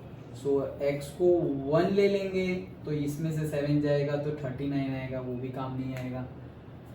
y को 1 ले लेंगे तो ये 5 आएगा, वो 41 आएगा, वो भी काम नहीं आएगा। -1 लेंगे तो +7 हो जाए, -7 हो जाएगा, वो साइड जाएगा तो +7, 46 53 नहीं होगा, ये वो साइड जाएगा 5, ये बस नहीं होगा। x 0 पे भी नहीं होगा ना, x 0 ले लेंगे तो 5y इज इक्वल्स टू 46, तो 46/5 होगा, तो वो फ्रैक्शन में आ जाएगा। Okay, so we can take 5 और 7 के multiples. 5 x is equals to 5, so 7 5 35, 35 यहाँ चला गया तो 11 रहा, लेकिन 11 रहेगा ना।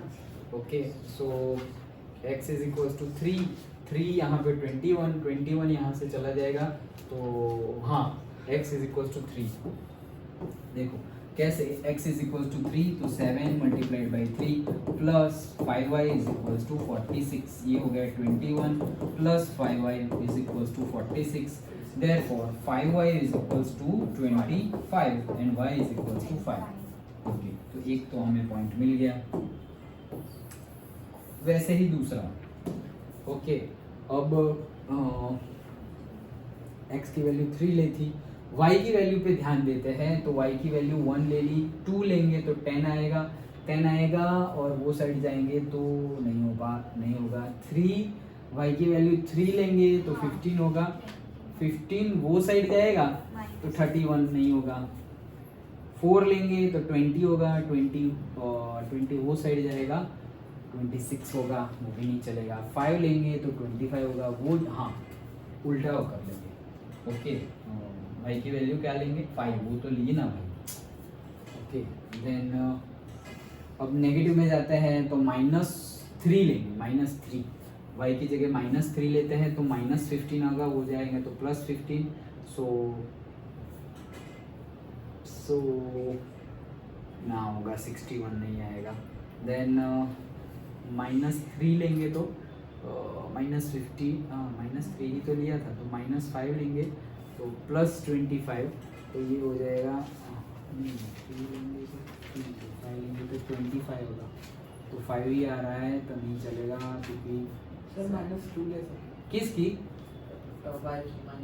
y y की -2की -2 लेंगे तो -10 होगा, वो साइड जाएगा तो +10, वेरी गुड। ओके, तो y की वैल्यू -2 लेंगे, सो 7x plus 5 -2 is equals to 46, therefore 7x minus 10 is equals to 46, therefore 7x is equals to 46 plus 10 56, 7 8s are 56, तो x is equals to 8।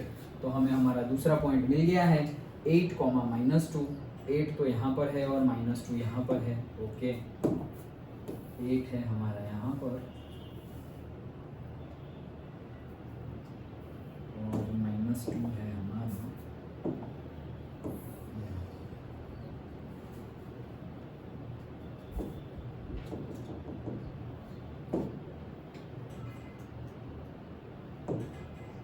Okay, तो ये तो एक पॉइंट हुआ। दूसरा 3,5, तो ये 3 है, ये 3,5 तो था ही ना, ये रहा 3, इनमें भी 3,5 है, इसमें भी 3,5 है, so this are the common points. तो फिर कॉमन है तो कोई बात ही नहीं, ऐसे ही सॉल्यूशन मिल गया।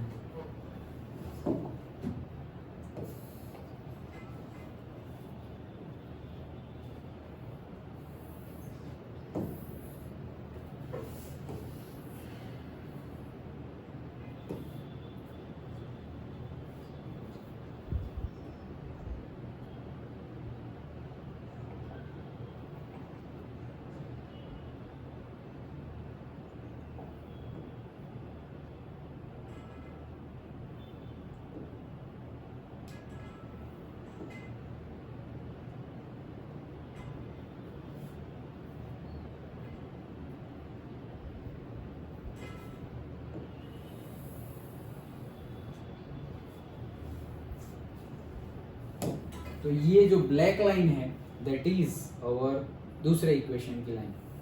इसके लिए ब्लैक लाइन है और इसके लिए ऑरेंज लाइन है, दोनों दिख रही है ना। ओके, तो यूनिक सॉल्यूशन ही है कौन सा 3,5, that is the unique solution. मतलब कि x की वैल्यू है 3, मतलब कि क्या पूछा है, find out the Cost of one pencil and that of a pen. One pencil और पेन की वैल्यू फाइंड करनी है। हमने बोला ही था ना कि x is what, x is the value of one pencil, तो x और y मिल गया है। सो x है हमारा 3 एंड y है हमारा 5। तो पेंसिल की कीमत है 3 रुपीज और पेन की कीमत है 5 रुपीज। अंडरस्टूड। वैसे सारे न्यूमेरिकल्स करने हैं, पक्का समझ में आया? श्योर? ओके, तो ग्राफ में इजीली हो जाएगा ये, बहुत बेसिकली। और यहाँ बोर्ड पे ड्रॉ करने की वजह से टाइम लगा ज़्यादा, और पहला है तो अंडरस्टैंडिंग भी हम अच्छे से डीपली करेंगे, लेकिन समझ में आ गया सब कुछ। ओके चलो,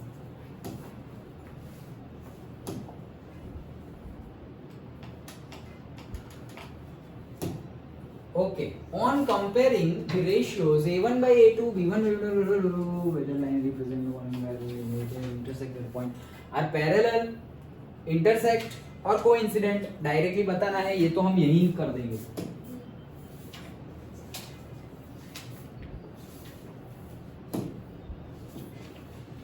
देखो क्या है, पहले इक्वेशन में अगर पहले की बात करें, फर्स्ट न्यूमेरिकल, ओके, तो a1 क्या है 5, b1 -4, c1 Plus 8, yes, a2 7, b2 6 c2 minus -9। सबसे पहले a1 by a2 करना है, सो a1 by a2 7, b1 by b2 करना है, b1 -4 by b2 6। तो भाई ये तो कहाँ का, ये तो नॉट इक्वल है, और पहला ही अगर नॉट इक्वल आया that means intersecting unique solution. Okay, so हमें बोला है ना कि intersect at a point or parallel और कोइंसाइड, तो पहला है इंटरसेक्ट एट अ पॉइंट, हम लिख देंगे यहाँ पे, थोड़ा लिख दिया तो लिख दिया, unique solution. Okay, second a1 6, b1 -3, c1 10। अरे यार मैं तो ये करने लगा। ओके, तो ये इसको हम 2 को ऐसे 3 बना दिया, ठीक है। a2 2, b2 -1 और c2 9, सही लिखा ना? ओके, हाँ, सो a1 by a2 और b1 by b2, सो ये क्या आ गया है, ये तो सही आया है 3 और 3, लेकिन एक प्लस है और एक माइनस है, not equal, again unique solution. Done? Okay, सही लिखा ना? सही तो, हाँ, ये -3 बनेगा और ये +3 बनेगा, सो नॉट इक्वल आ जाएगा। क्या हुआ? -3 है, थर्ड वाला में देखना है नहीं, अच्छा -3 है और b2 -1 है। ओके, ये वैल्यू ही -3 है, तो ये माइनस माइनस प्लस हो जाएगा, ये 2 3 जा 6 और ये भी 2 3 जा 6, तो 3 = 3 आ जाएगा। ओके, कैंसल पटला कैंसल। ओके, सो 3 = 3 आया है, मतलब a1 by a2 = b1 by b2 आया है। रुको जरा, अभी आगे देखना है हमें। c1 by c2 क्या है वो देखते हैं। तो c1 है 10 और c2 है 9, तो भाई ये लोग तो कुछ इक्वल नहीं, तो ये कौन सा बना, a1 by a2 सेम, लेकिन c1 by c2 not same. ये भी सेम आ जाता तो कोइंसिडेंट, लेकिन ये लास्ट वाला केस पैरेलल लाइंस, समझ में आया? सो आर पैरेलल, तो ये थर्ड का आंसर क्या है, पैरेलल। समझ में आ गया? पक्का? अब सब कुछ क्लीन कर देते, बहुत गंदा हो गया। ओके चलो, एंड अब सेकंड वाला करते हैं। सो a1 9, b1 3, c1, ये सेकंड वाला कर रहे हैं, C1 12, then A2 18, B2 6, C2 24.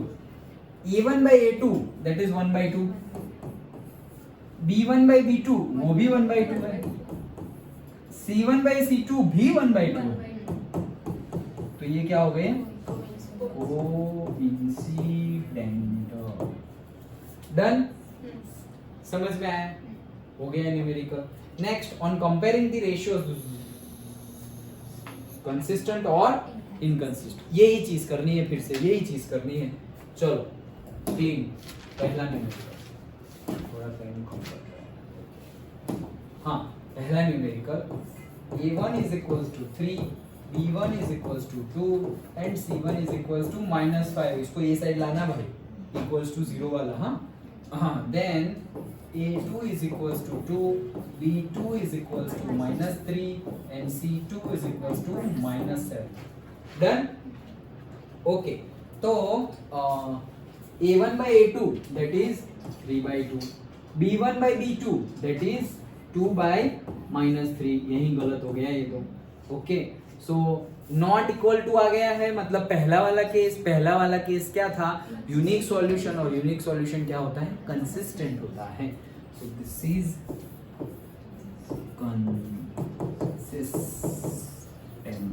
Consistent. Okay, second ये रहा। ओके, A1 है 2, B1 है -3, C1 है -8, ये -8 होगा ना, ये भूल मत जाना। देन A2 है 4, B2 है -6 एंड C2 है, ये साइड आएगा तो -9। A1 by A2 हो जाएगा 1 by 2, B1 by B2 भी हो जाएगा 1 by 2, और C1 by C2 नहीं है भाई, ये क्या है 8 by 9। डन। ओके, तो ये क्या बना है, लास्ट केस मतलब पैरेलल वाला, पैरेलल मतलब इनकंसिस्टेंट, तो ये बना inconsistent. Done. Third numerical A1 3 by 2, B1 5 by 3, C1 7, ऐसा बता दिया यार। चलो A2 9, B2 -10, C2 -14। Okay, A1 by A2 that is 3 by 2 whole divided by A2, 9। Done. तो ये 9 by 1 होगा, तो इसको हम क्या लिखेंगे, 3 by 2 डिवाइड का मल्टीप्लाई 1 by 9, 3 3 सा 9, ये हो जाएगा 1 by 6, 2 3 सा 6, तो A1 by A2 की वैल्यू क्या आई, 1 by 6। B1 by B2, B1 है 5 by 3 whole divided by B2 है -10, नीचे कुछ नहीं है तो 1 लिख दे रहा हूँ, तो इसको हम कैसे लिख सकते हैं, 5 by 3 डिवाइड का मल्टीप्लाइड 1 upon -10, तो 5 2 ज़ा 10, लेकिन ये आ गया -1/6 और ये आया था +1/6। सही किया ना हमने, साइन देख लो, साइन हाँ सही है। ओके, तो ये +1/6 और -1/6 आया, that means A1 by A2 is not equals to B1 by B2, that is first case, unique solution। and unique solution मतलब क्या, consistent। understood, समझ में आया, पक्का, no doubt। Okay, and fourth one, इसको करते हैं क्लीन। फोर्थ वन,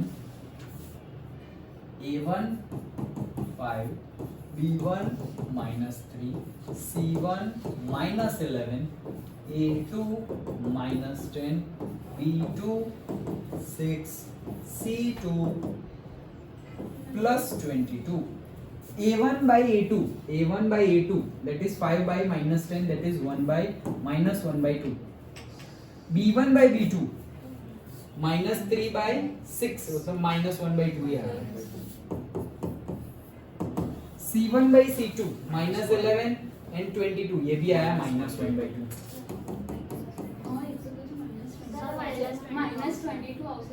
-22 है वो साइड है वो ये साइड आ जाएगा तो पॉजिटिव होगा ना। हाँ वो 1 मतलब वही 1/-2 हाँ मतलब 1/-2 और -1/2 ये दोनों सेम ही है। माइनस को ऊपर लिखो या नीचे लिखो सेम ही है। ओके समझ में आया। तो ये तो तीनों इक्वल हो गया मतलब कि और कोइंसिडेंट मतलब कंसिस्टेंट। ओके तो ये आ गया है हमारा answer consistent. Understood. And next fifth one इसे करते हैं क्लीन। और ये फिफ्थ वन A1 4/3। देखो ये लिखने में गलती हो गई तो गलती हो जाएगी। 8 ये साइड है ये साइड आएगा तो -8 B नहीं 8 A2 है 2 B2 3 and C2 -2 A1 by A2 so 4/3 divided by 2 okay 4/3 whole divided by 2 तो 1 कर दो so 4/3 into 1/2 2 2 are 4 that is equals to 2/3। A1 by A2 आया 2/3 B1 by B2 भी है 2/3 दिख ही रहा है that will be equals to 2/3। तो ये तो इक्वल हो गया। अब C1 by C2 minus minus plus हो जाएगा एंड 8/12 4 2 जा 4 3 जा 4 4 कट ये भी हो गया 2/3 तीनों इक्वल मतलब कि overlapping coincident lines coincident equations. Okay coincident line ही बोलेंगे equation coincident lines overlapping lines and therefore they are consistent. Okay तो ये आ गया है हमारा कंसिस्टेंट।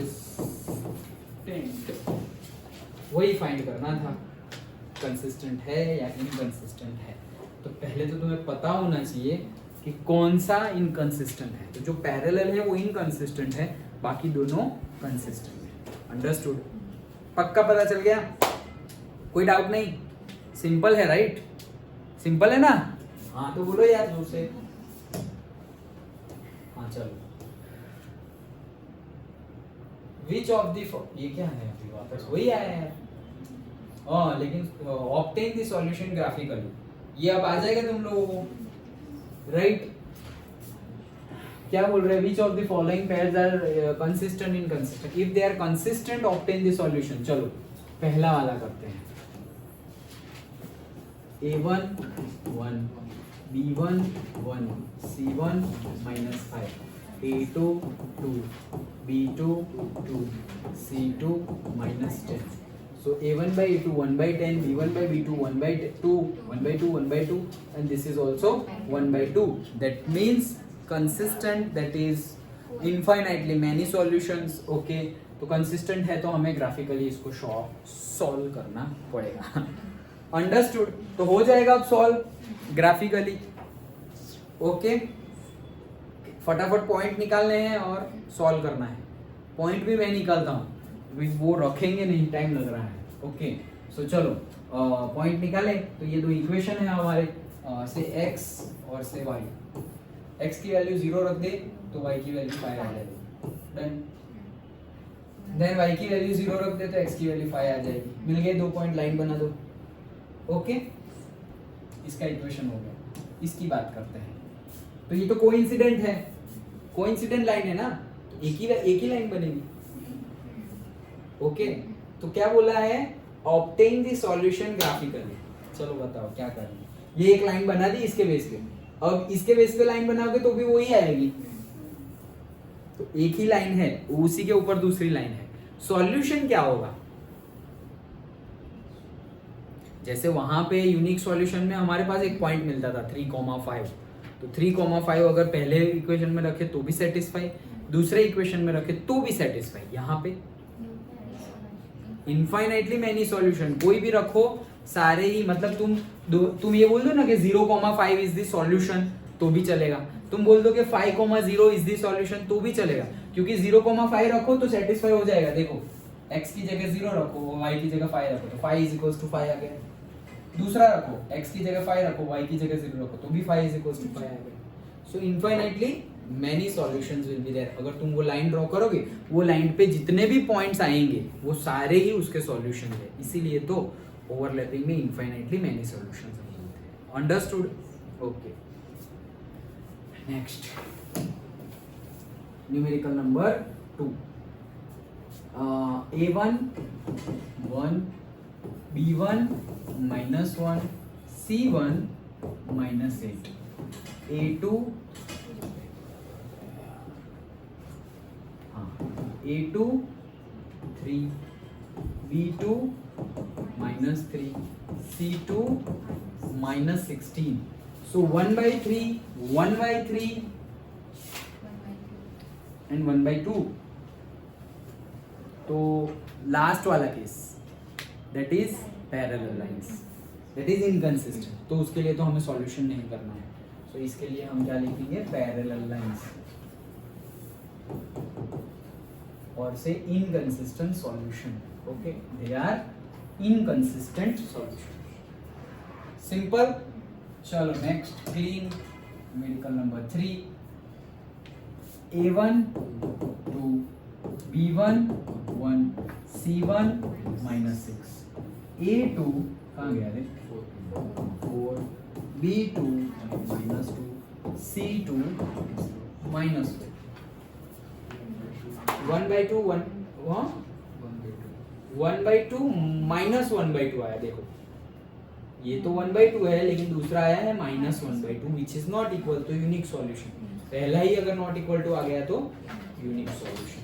तो यूनिक सॉल्यूशन मतलब कंसिस्टेंट, कंसिस्टेंट मतलब हमें ग्राफ ड्रॉ करना है। ग्राफ ड्रॉ करना है तो पॉइंट बता दो। चलो पॉइंट बताएंगे हम, थोड़ा पेन और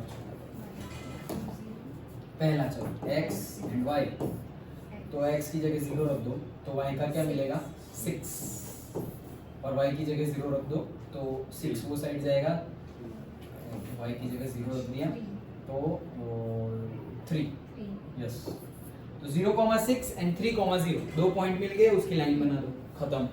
अब ये तो उसके लिए भी x y ये पुट करके दिखाना है। हाँ, तुम्हें न्यूमेरिकल में तुम्हें ये पुट करके दिखाना है, putting the value of 0 x, putting the value of x is equals to 0 in equation 1, we will get y is equals to 6, therefore one point is 0,6। ऐसे वर्डिंग में लिख के दिखाना है, ओके? नहीं तो ऐसे ही 2-2 मिनट में न्यूमेरिकल खत्म कर दोगे। x बाई y, हाँ चलो कहाँ गया, ये रहा। सो x की जगह अगेन हम तो 0 ही रख देंगे, तो y की जगह क्या मिलेगा, -2y is equals to 4 and y is equals to -2 ना, x की जगह 0 रखा तो -2y इज इक्वल्स टू 4 होगा, -2y इज इक्वल्स टू 4, तो माइनस वो साइड जाएगा, ओके? सो -2, y की जगह 0 रख दो, y की जगह 0 रख दिया तो 4x is equals to 4, therefore x is equals to 1। तो 0, -2 एंड 1,0। देखो कितने अच्छे अच्छे पॉइंट है, छोटे छोटे नजदीक नजदीक लाइनें बना के। अंडरस्टूड? समझ में आया? चलो एंड लास्ट, फोर्थ क्या बोल रहे हैं, चलो देखते हैं ना। a1 b1 -2 c1 -2 a2 4 b2 -2 c2 a1/a2 1/2 b1/b2 1/2 c1/c2 is 2/5, parallel inconsistent, okay?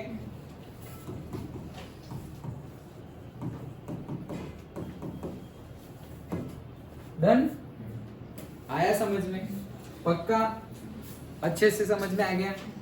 अब ये इसको रहने दो, यहाँ जो होता है वो यहाँ पहले ड्रॉ कर लेते हैं। गिवन द लीनियर इक्वेशन, ये another linear equation in 2 variable हो जाएगा वो तो। अच्छा चलो वही कर देते हैं। क्या बोल रहा है, देखो ये वाला Draw the graphs of these and these, determine the coordinates of the vertices. Oh, good question. हाँ, क्या बोल रहे हैं? Given the linear equation 2x plus 3y minus 8 is equals to 0. ये given है. Write another linear equation in two variables such that geometrical representation of the pair so formed is intersecting line. मतलब ये और ये intersecting line हो, वैसा हमें दूसरा इक्वेशन लिखना है. तो दूसरा इक्वेशन लिखने के लिए हमारी नेसेसरी कंडीशन क्या होनी चाहिए? a1 by a2 should not be equal to b1 by b2. यही होना चाहिए.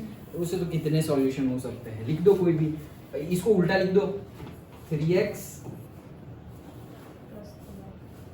प्लस 2y लिखेंगे. हाँ, plus 2y plus 2y minus 8 is equal to 0. ये इक्वेशन 1 है, ये इक्वेशन 2 है. अब देखो a1 by a2 क्या है? 2/3. लेकिन b1 by b2 क्या है? 3/2. खत्म हो गया. नॉट इक्वल टू मतलब इंटरसेक्टिंग मिल गया. समझ में आया? ऐसे कुछ भी लिख सकते हो तुम. सिंपल. ओके चलो, ये हो गया. Second, parallel lines. Parallel lines मतलब क्या? इनकंसिस्टेंट. यस, मतलब a1 by a2 is should be equals to b1 by b2 but not equal to c1 by c2. तो c1 by c2 नहीं होना चाहिए, तो c1 को चेंज कर दो, बाकी सब सेम रख दो. तो जैसे कि ये है, तो 2x plus 3y minus 2 is equals to 0. अब देखो a1 by a2 1, b1 by b2 1, c1 by c2 minus minus 8/2 4. समझ में आया? वो जो लिखना हो लिख सकते हैं. अंडरस्टूड? लेकिन ये सिंपल वे है.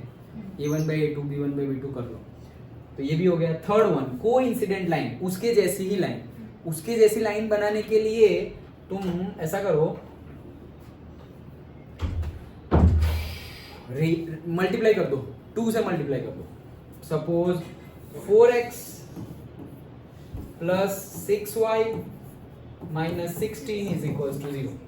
अब करो a1 by a2 1/2, b1 by b2 1/2, c1 by c2 1/2. तीनों इक्वल हो गए. That means overlapping.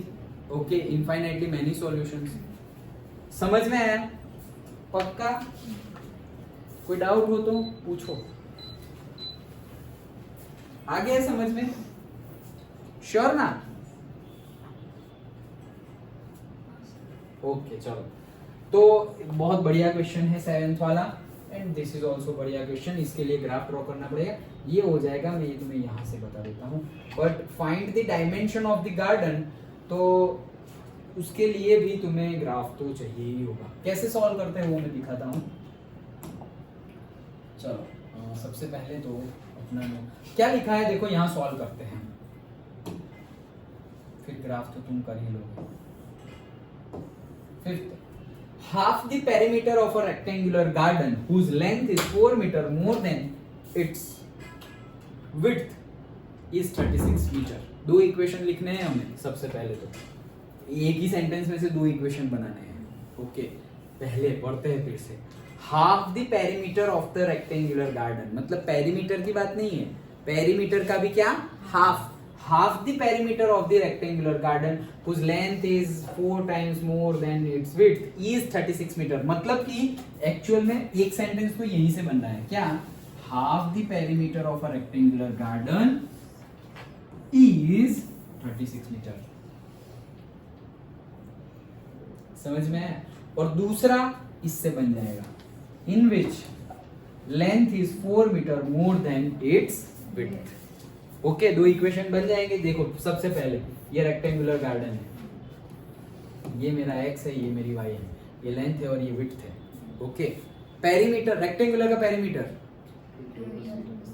2 into l plus b, ये l और b. ओके, तो क्या होगा? से सबका सम कर दो.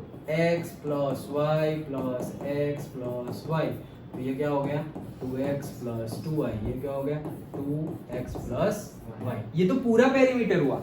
हाफ द पेरीमीटर मतलब जो है उसका हाफ.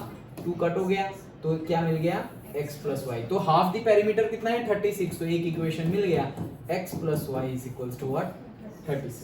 अब यहाँ से तो दूसरा मिल जाएगा, जैसे अभी हमने बॉयज और गर्ल्स की बात की थी कि whose length is 4 metre more than its width, मतलब एक है लेंथ है हमारी x और विड्थ से b है हमारी y। ओके, अब तुम मुझे बताओ ज्यादा कौन सा है, x is greater than y है या y is greater than x है? ओह माय गॉड, 7:30 हो गया। हाँ बोलो। x is greater than y है, पढ़ लेने दो मुझे। whose length is 4 metre more than its width, correct, ये है। ओके, अब मुझे बताओ इक्वेशन क्या होगा। चॉकलेट याद करो, x प्लस 2 कैसे आएगा? 4 है ना, 4 मोर देन, 4 मीटर मोर।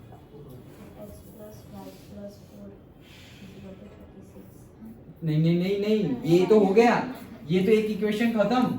अब एक इक्वेशन में सिर्फ x y आएगा, 36 को भूल जाओ। दो ही चीज हो सकती है, x is equals to y plus 4 और x plus 4 is equals to y, दो ही, यही दो चीज हो सकती है। तो कौन सा सही है? चॉकलेट याद करो, बोला ना मैंने तुम्हें, याद कर लिया, बोलो चलो क्या है, कौन सा है? सेकंड वाला, पक्का सबका सेकंड आंसर है? मैं सबका करूँ, क्या बोला था कि जिसके पास कम हो उसको ऐड करना है, तो भाई तुमने ही तो बोला कि ये सही है, तो कम किसके पास है? y के पास, तो y में ऐड करना है, तो y में तो ऐड फर्स्ट में किया है ना। समझ में आया? पक्का समझ में आया? वो चॉकलेट वाला याद आया या नहीं आया? जिसके पास कम हो उसमें ऐड करेंगे, तो ये y लेस है और x ग्रेटर है, तो जो लेस है उसमें ही ऐड करेंगे ना, तो y में ऐड करेंगे ना, इक्वल करना है ना हमें। समझ में आया? याद आ गया पहला वाला वापस? पक्का। तो एक इक्वेशन है हमारा x plus y is equal to 36 और दूसरा इक्वेशन है हमारा x, अब उसको वो साइड ले जाओ सब, x minus y minus 4 is equal to 0। दो इक्वेशन मिल गए, एक इक्वेशन है x plus y minus 36 is equal to 0 और दूसरा है x minus y minus 4 is equal to 0। दो इक्वेशन मिल गए, दोनों को ग्राफिकली सॉल्व करना कैसे है वो तुम्हें आ गया है। डन हो जाएगा। फिर आगे find the dimension of the garden, मतलब ढूंढना क्या है, x और y ही ढूंढना है। x और y मिल गया तो गार्डन मिल गया, मतलब गार्डन का डायमेंशन मिल गया। ओके, अब x और y कैसे ढूंढेंगे, तो x और y तो ढूंढना हमें आता ही है ग्राफ पे से, तो ग्राफ बना दो डायरेक्टली। पहला अगर ग्राफ की कोऑर्डिनेट फाइंड करे, ये तो बहुत ज्यादा है यार। ओके, तो 0 तो चलेगा ही नहीं। x की वैल्यू रखो 9। ओके, तो 9 वो साइड चला जाएगा, अरे वो साइड जाना है। ओके, 9 भी ज्यादा बोल दिया मैं। x की वैल्यू रखो 16, कितनी 16, तो 16 वो साइड जाएगा तो 30 और y मिलेगा 20। और फिर दूसरी बार x की वैल्यू रखो 20 तो y मिल जाएगा 16। डन, तो ये 2 पॉइंट से एक लाइन मिल जाएगी।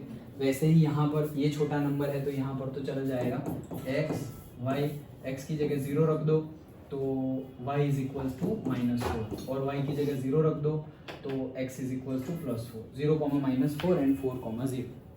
दो लाइन बन गई तो एक जगह इंटरसेक्ट करेगी, वो इंटरसेक्टिंग पॉइंट के कोऑर्डिनेट्स निकालो x, y, वही है तुम्हारा आंसर। आया समझ में? और जैसे मैंने तुम्हें अभी सब्स्टिट्यूशन मेथड दिखाई, उससे तुम फटाफट क्रॉस चेक भी कर सकते हो कि इसमें से सपोज x की वैल्यू निकाल दो तो x is nothing but y plus 4, उसकी वैल्यू वहां रख दो तो x की वैल्यू है y plus 4 plus y is equal to 36, therefore 2y is equal to 32 and y is equal to 16 and x is equal to 16 plus 4 that is 20। हो गया, ये है आंसर 20 और ये है आंसर 16। तो ये तुम्हें कोऑर्डिनेट्स मिलेंगे ग्राफ पर 20, 16। ये तो सब्स्टिट्यूशन से मैंने क्रॉस चेक करवाया जैसे हमने पहले किया था, लेकिन ये answer, this answer you will get 20,16 जब दो लाइन इंटरसेक्ट करेगी तब। समझ में आया? अब यहां पर अगर तुमने ग्राफ लिया 0 1 2 3 तो गए ग्राफ के बाहर ओके, तो देखना है भाई हमें कहां जाना है, 16 और 20 पे जाना है। तो मिनिमम जहां पे तुम्हारा 1 था वहां पे 2 ले लो। सो 2 4 6 8 10 12 14 16 18 एंड 20। जहां पे 10 आता था उसकी जगह अब कहां क्या आएगा, वहां पे 20 आएगा। जहां पे 5 आता था वहां पे 10 आएगा। समझ में आया? मतलब स्केल लिखना होता है ना ग्राफ पे तुम्हें कि scale 1 centimetre is equals to this much. तो पहले क्या था, 1 सेंटीमीटर इज इक्वल्स टू 1 ही यूनिट था, 1 सेंटीमीटर इज इक्वल्स टू से 1 यूनिट। लेकिन अब क्या लिखोगे तुम, 1 centimetre is equals to 2 unit. तो यहाँ पे 1 सेंटीमीटर करोगे तो तुम्हारे 2 यूनिट, मतलब यहाँ पे मीटर है तो 1 centimetre is equals to 2 metre. पहले 1 centimetre is equals to 1 metre था। तो तुम्हारे अगर 10 आ गए हैं तो 10 इंटू 2 यूनिट था, एक का 2 तो 10 का कितना हो गया 20। सो 20 मीटर लाइक दैट। समझ में आया? स्केल लिखते हैं ना हम ग्राफ पर ऊपर, वो लिखना पड़ेगा। अगर simple 1 centimetre is equals to 1 ले रहे हो तो क्या लिखना है, 1 centimetre is equals to 1 unit. और अगर ऐसा कुछ रुपीज गिवन हो, मीटर गिवन हो तो वो लिखो 1 centimetre is equals to 1 metre 1 rupees like that. Otherwise नहीं दिया हुआ हो तो सिंपली लिख लो unit, 1 centimetre is equals to 1 unit. लेकिन जब भी तुम ऐसे करो ओके तो फिर तुम्हें लिखना पड़ेगा 2 centimetre is equals to 1 unit और 1 centimetre is equals to 2 unit. छोटा भी करना पड़ेगा कभी, 2 centimetre is equals to 1 unit भी आएगा कभी, जब तुम्हारे बहुत ही कम हो, मतलब तुम जा ही नहीं रहे हो, 10 तक भी नहीं जा रहे हो, 5 तक ही जा रहे हो, तो तुम्हारा इतना बड़ा ग्राफ है और सिर्फ वैल्यूज तुम्हारी 5 तक की है, तो फिर तुम्हारा ग्राफ इतना बड़ा है और तुम्हारा ओरिजिनल ग्राफ यहीं पे खत्म हो जाएगा। मतलब ये तुम्हारा ग्राफ है और तुम इतने में ही तुम्हारा ग्राफ कंप्लीट हो गया, यहाँ ही तुमने ऐसे ये इंटरसेक्टिंग और ये पॉइंट, तो this is not the marks मिलेंगे, गलत नहीं है ये, बट पूरे ग्राफ का यूटिलाइजेशन करो, ऐसे पता चलना चाहिए कि एक लाइन यहाँ आ गई, एक लाइन यहाँ आ गई, ये रहा इंटरसेक्शन पॉइंट। वैसे तो पूरे ग्राफ का यूटिलाइजेशन होना चाहिए। फिर तुम ऐसे छोटू में कर दोगे तो नहीं चलेगा, और फिर आधा यहाँ और फिर बाकी रह गया तो भी नहीं चलेगा। ओके, सो परफेक्ट होना चाहिए। थोड़ा छोटा होगा तो चलेगा, लेकिन एकदम छोटा नहीं चलेगा कि ये तुम्हारा A4 साइज का ग्राफ पेपर है और तुमने यहाँ पे कोने में ग्राफ बना दिया कि एक लाइन यहाँ जा रही है, दूसरी लाइन यहाँ जा रही है, इंटरसेक्ट हो गया। नहीं, तो ये जगह का क्या करना है, फिर उस हिसाब से हमें स्केलिंग लेनी है। अंडरस्टूड? सिर्फ एक न्यूमेरिकल बाकी रहा है, वो हम नेक्स्ट क्लास में देखना ही पड़ेगा, और क्या करेंगे, नहीं तो देखो खत्म ही हो जाएगा ना। क्या है, draw the graphs of the equation this and this. Equation directly given है, तुम्हें कुछ करने की जरूरत नहीं है, डायरेक्टली इक्वेशन गिवन है। Determine the coordinates of the vertices of the triangle formed by these lines and the x axis and shade the triangular region. बहुत ही इजी है, शेड मतलब ऐसे लाइनिंग बना दो। क्या है, 2 लाइन गिवन है, 2 लाइन का इक्वेशन करना तो तुम्हें आता ही है, जैसे कि ये एक ऐसे ही, अब उन्होंने बोला है कि 2 लाइन है, ओके, तो 2 लाइन, सपोज एक ऐसी लाइन और एक ऐसी लाइन, हो गया 2 लाइन, ये एक लाइन और ये दूसरी लाइन, 2 लाइन का इक्वेशन, क्योंकि 2 इक्वेशन तुम्हें गिवन है तो 2 लाइन बन जाएगी तुम्हारी, इसके 2 पॉइंट्स, इसके 2 पॉइंट्स, लाइन बन जाएगी। अब क्या बोल रहे हैं, determine the coordinate of the vertices. Vertices के कोऑर्डिनेट बताओ, किसके vertices, triangular formed by these lines and the x axis. तो ये 2 लाइन और ये एक्स एक्सिस, मतलब ये देखो ट्रायंगल है, ये कलर तो है अपने पास, ये ट्रायंगल है, तो ये these 2 lines and x axis से जो ट्रायंगल बना, उसके वर्टाइसेस, मतलब ये कोऑर्डिनेट बताओ, ये कोऑर्डिनेट बताओ और ये कोऑर्डिनेट, वर्टाइसेस जो 3 कॉर्नर है वो बताओ, वही बोला है। तो ये पॉइंट फाइंड कर लो, तुम्हें तो जो करना है वही करना है। क्या कर रहे थे तुम, 2 लाइन फाइंड कर रहे थे, 2 लाइन फाइंड कर दी, दैट्स इट। और एक्स एक्सिस तो है ही वहीं पे, तो ये ट्रायंगल बन गया, अब उसको शेड कर दो, तो भाई ये ऐसे शेडिंग कर दी, खत्म हो गया numerical, that's it, numerical over. तो दो इक्वेशन है, दो इक्वेशन की दो लाइनें बनानी है जो हम करते थे, लेकिन उसको अगर एक्स एक्सिस भी कंसिडर करो तो तुम्हें लगेगा कि ट्राइंगल है। तो कोऑर्डिनेट्स बनाओ, मतलब ये जहाँ इंटरसेक्ट किया है इसका, तो ये x ये y, ये तो डायरेक्टली x, 0 आएगा और ये भी आएगा -x, 0, क्योंकि x एक्सिस पे ही लाइन है। सिंपल आया समझ में? तो यहाँ पे हमने फर्स्ट एक्सरसाइज कंप्लीट की है, हाँ की है। ओके, अंडरस्टूड, पता चला, इजी था राइट? इजी था ना? ओके चलो, तो एक्सरसाइज एंड वो एग्जाम्पल्स स्टार्ट करो। अब टाइम तुम्हें पास मटेरियल मिल गया है प्रैक्टिस के लिए, सो कल हम वापस ऐसा हो तो SST करेंगे, देखते हैं SST, और फिर यहाँ पे ऐसा हो तो कंटिन्यू 3.2 पे आगे जाएंगे। सिंपल? हाँ, उसको आने वाले हैं तो उसके हिसाब से कंप्लीट कर देंगे। ओके, वैसे हाफ ईयरली में तो सब कुछ आ ही जाएगा। ओके, बट हमें तो कंप्लीट करना है विद दिस, जैसे कल हमने बात की थी, ये चैप्टर जैसे ही कंप्लीट होता है हमारे 50% सिलेबस कंप्लीट हो जाएगा। तो मैथ्स की प्रैक्टिस करते रहो।